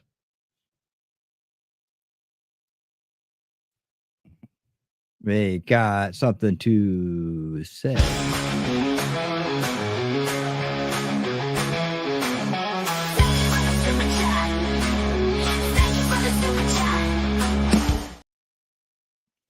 Talking Trash and Juice, thank you for the $10 super chat. I appreciate it very much. Happy New Year's to all. May your blessings be many and your trials be few and far between. Indeed. Indeed. Well said. Well said. And thank you for the super chat. Thank you so much for that. Let's see. And remember to listen to the Wolf News he's talking about. If you're out there, you're enjoying the coverage. You know, let's see. I need to get my amateur radio license one of these days. Actual footage. Actual T3 footage. Oh man. You know, I don't know that let's give him a few more minutes on this. I'll give him a couple more minutes and then we'll kind of just wrap it up. This is like more. Well, let me give him a couple more minutes. Let's see if we get somewhere with this. Leonidas system is to draw on another famous Greek historical figure of the same name, Leonidas I, ancient king of Sparta. Leonidas I and his Spartan warriors gained victory in battle by using their shields as weapons, for defense, absolutely, but also as a powerful means to gain an advantage in counterattack. The tactical philosophy behind the modern-day Leonidas system is much the same. It uses a directed energy weapon rather than an interceptor system to take out incoming threats. But rather than being a point-and-shoot offensive weapon, Leonidas is meant to provide defensive area coverage, creating less a contiguous force field in the surrounding area and more an area of denial where no unfriendly drone system can operate. Interesting. So what if they put those on those little police vehicles, right? Well, it's going to take out every drone, including theirs, right? Unless they have a special drone. But they could use that. And if they have these, why wouldn't they use them around our military bases for these special drones that are coming in and spying on them and playing games, right? We don't know. The core of the Leonidas system is its use of high-power microwave energy fired in beams that create an electromagnetic pulse, or EMP. EMPs are new in modern warfare, and their effects are well known, primarily their ability to disable electronic systems. But rather than, say, the natural EMPs that come from lightning strikes or the uncontrolled EMPs that result from the detonation of nuclear weapons, the EMPs that come from the Leonidas system are able to be channeled precisely. Cutting in a wide beam, they can fry anything in their path, neutralizing, say, an oncoming drone swarm all at once. Or they can focus on precise individual targets, sniping drones out of the sky one by one as soon as they violate a given perimeter. That is a massive improvement over any laser-based system, which would offer only the capability to fire against a single target at a time. Using specialized transistors rather than traditional magnetrons to generate its microwave beam, Leonidas is considered more compact than would otherwise be expected for a weapon of this kind, and at a relatively low cost of energy expenditure, it can focus a beam for a relatively long duration of time or fire off shots in rapid succession. Relying on a digitally beam-formed antenna, that beam is kept tight and highly precise, such that it's unlikely that nearby friendly drones will be impacted when the beam is targeted against a single foe. Well, there you go. That sounds pretty good, right? Very rapidly without overheating, and its effect on a target is near instantaneous, rather than needing to train the beam on the target for any length of time. It doesn't require reloading, and its voltage is low enough that humans nearby aren't in danger from its emissions. It's efficient, it's easily transported, and by all indications, it's highly effective against the consumer-grade drone technology that the US military is so worried about. Any drone of that sort that comes into Leonidas's protective bubble will be fried, regardless of the specific internal electronics that it features. And well, that's not the same thing that old Schumer was trying to sell. He's trying to sell that Robin technology, which is basically just what they use in airports to look for birds, right? But adapted for drones. And you could actually go to look it up. You can look up Robin technology, Robin, whatever. And the website comes up and it literally tells you what it is. I don't know. More people didn't do that. That's all it is. But yeah, definitely not looking for radioactive material or nukes anywhere. Where are they at? Where'd they go? Yeah. Hey, Nacho Kitty. T3, can I be your spot? What? You guys are off into some kind of conversation there. And the positives to the Leonidas system go well beyond just that. Initially envisioned as a towed trailer, Leonidas now has been added to the Striker, an 8-wheeled armored fighting vehicle that's been in America's military. Striker. Bring in the Striker with the donuts on it. Since 2002.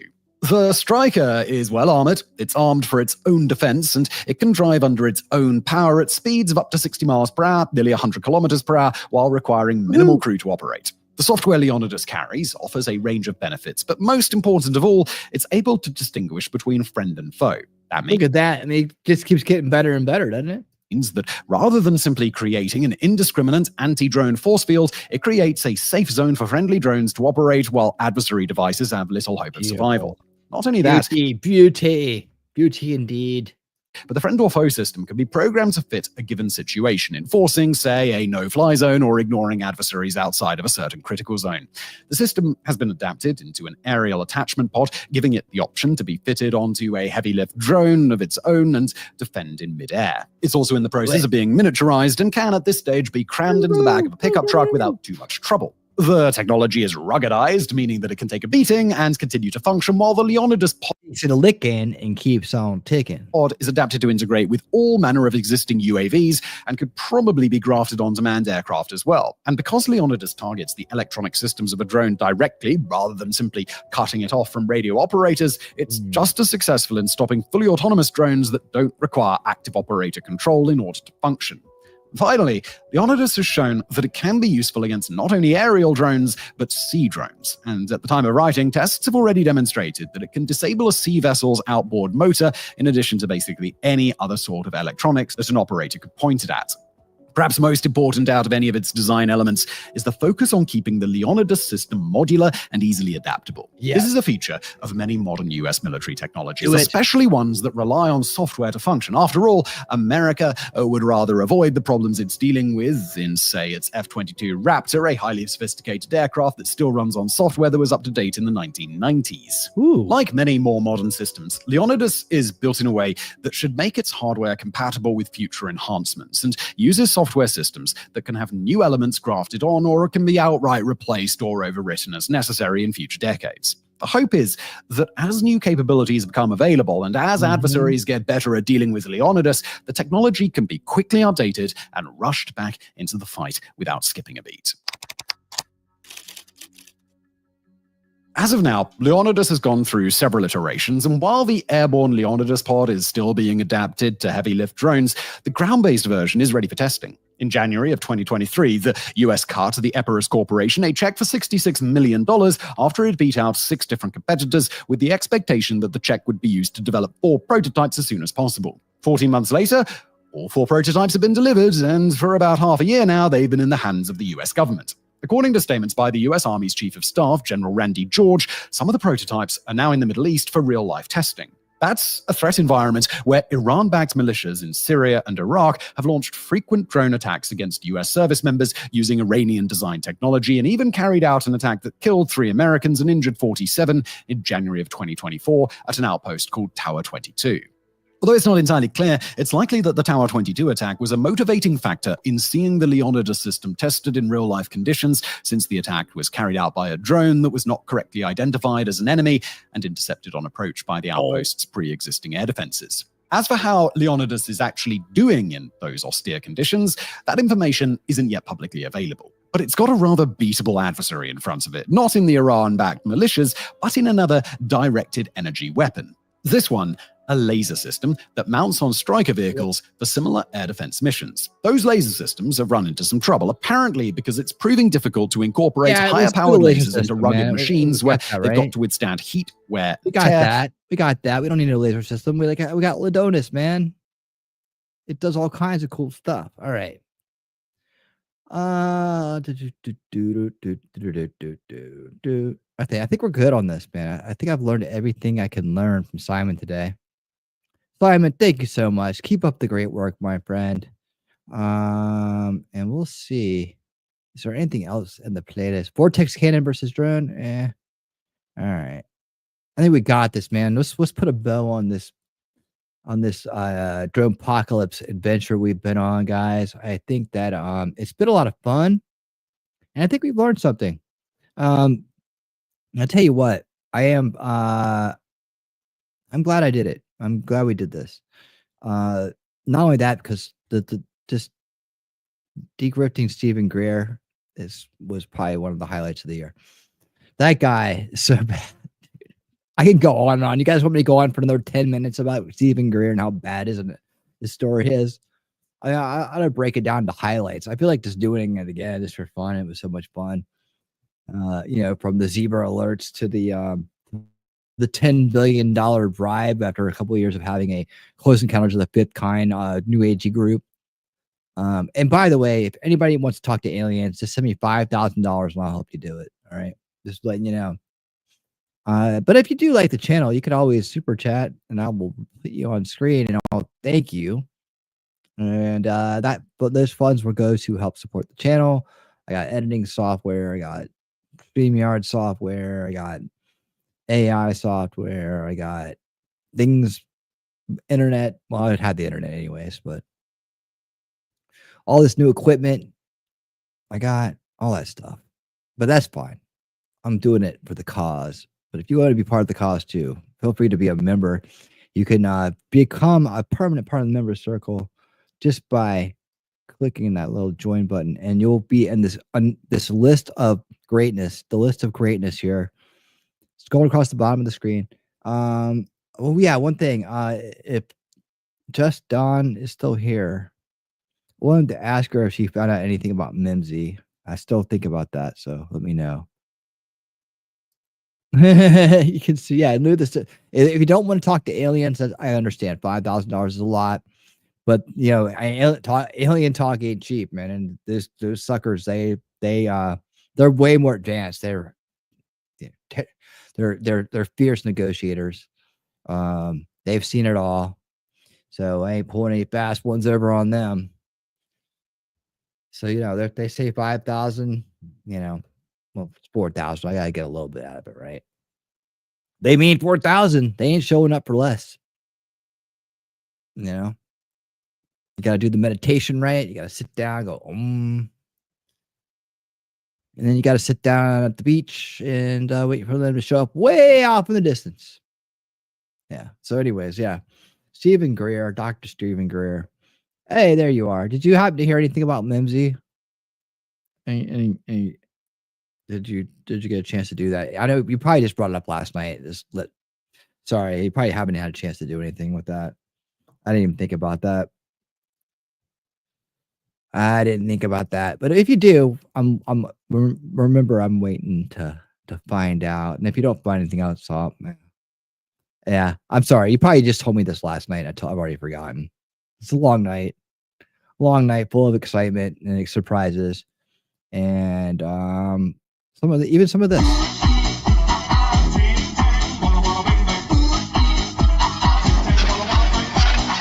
Oh my! T-Rex trucking and more. The more is super chatting. I don't get 5 G's, but here's $5. All right, that works for me. That works for me. And thank you. Well, what else you guys got here?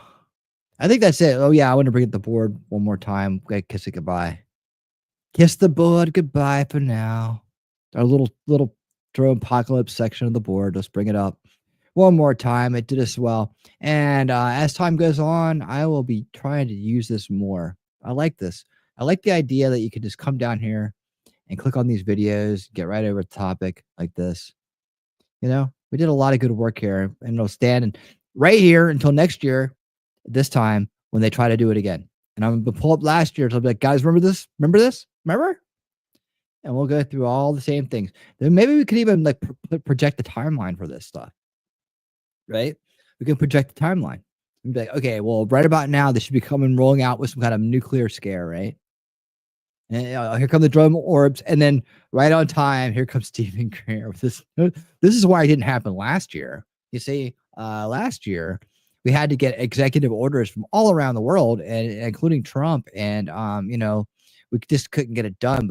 And then the handshake deal I made with the mercenaries, the Navy SEAL, Green Beret, Delta Force mercenaries that were going to take down the 1,000 years ahead of us alien technology that the other group that had been working with, that has the black ops sites that have been doing it for decades, who just realized that they probably were doing something wrong.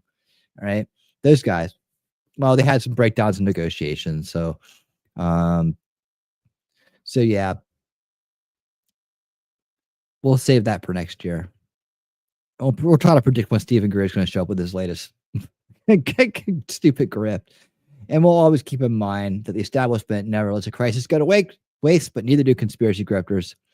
And the outcomes are the same. So don't buy the sell from either one. That's what we've learned here today. And mass hysteria, probably not a good thing. It's really easy to control people with mass hysteria, isn't it? Get them all anxious, help them live in fear, and they will do whatever you want. They'll even cover up your bullshit for you, and they won't even know that they're doing it. They'll even do that. So escape the bales, stay based, and we can get there. And hopefully, over time, we'll be the group of people that were known to have set in motion a generational fix that will pull these veils of perceptions down and make it a world of truth and enlightenment like no other, like you'd never believe. And while we will still always have to deal with the battle between good and evil and the fight between free will and enslavement, we'll pass down knowledge that can aid future generations in keeping the good and the free on top of the evil and the tyrants. Whereas the world we've lived in has been flipped upside down. And it still hadn't been named that bad of a world. It's pretty bad, but could have been a lot worse. Could have been like those books we read. Could have been like the sort of stories people tell. Could have been a lot worse. Like, but we could change this right now. Hey, there's Indy. How you doing, Indy? Where's your chandelier? There you go. Hello. Good to see you. Happy New Year's. Hope you've had a great New Year's. Hope you have indeed. Everybody's having a great time out there. Awesome. Well, I'm getting kind of hungry, so I think we've done good work here, guys. I think we've done the good work. Yeah, let me see. I gotta get on to ordering. Not a lot of places I notice are open right now. I was gonna order something, but we'll see. I will be back tomorrow night, probably 7:30, for winning 2025. No, I don't know.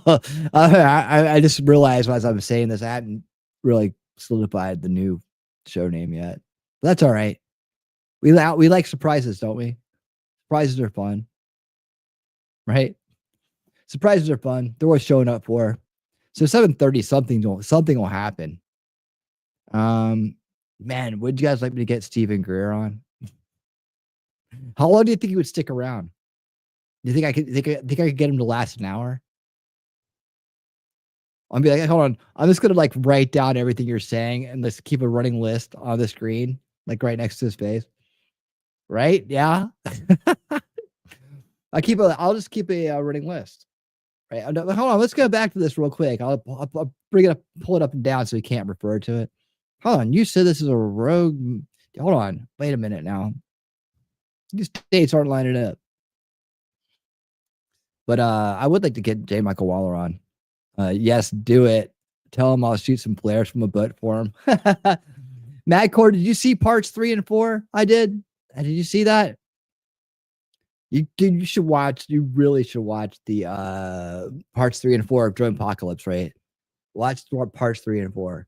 That's where I broke down in his interview that he did on Dana Carvey and David Spade's podcast. Dude, that's where it all hangs out right there. There's no going back for him from that. I mean, his story is so messed up. Everything's messed up. You can't even keep a story straight from beginning to end. That would be hilarious, wouldn't it? Nah, he would. He probably would come on here thinking oh yeah, okay, yeah, he looks all right. I could fool him. He doesn't know shit. I get on here and start talking about the scary technology. You ought to be really scared. You ought to be really scared because they're coming for you. They're coming for you right now. Disclosure's going to happen. Yeah, it's supposed to happen every year. I've worked with every administration. Well, really? Nothing gets done. They must think you're full of shit too. Yeah, and why Trump's getting his sea legs on. Wait a minute. You work with every administration? What about 2016? Wasn't Trump already president? Why hasn't Biden done anything? You were there for 8 years with Obama. I wasn't privy to the conversations. Your secret conversations. Stephen Greer. I could go on forever about that guy. I swear. I can't believe it.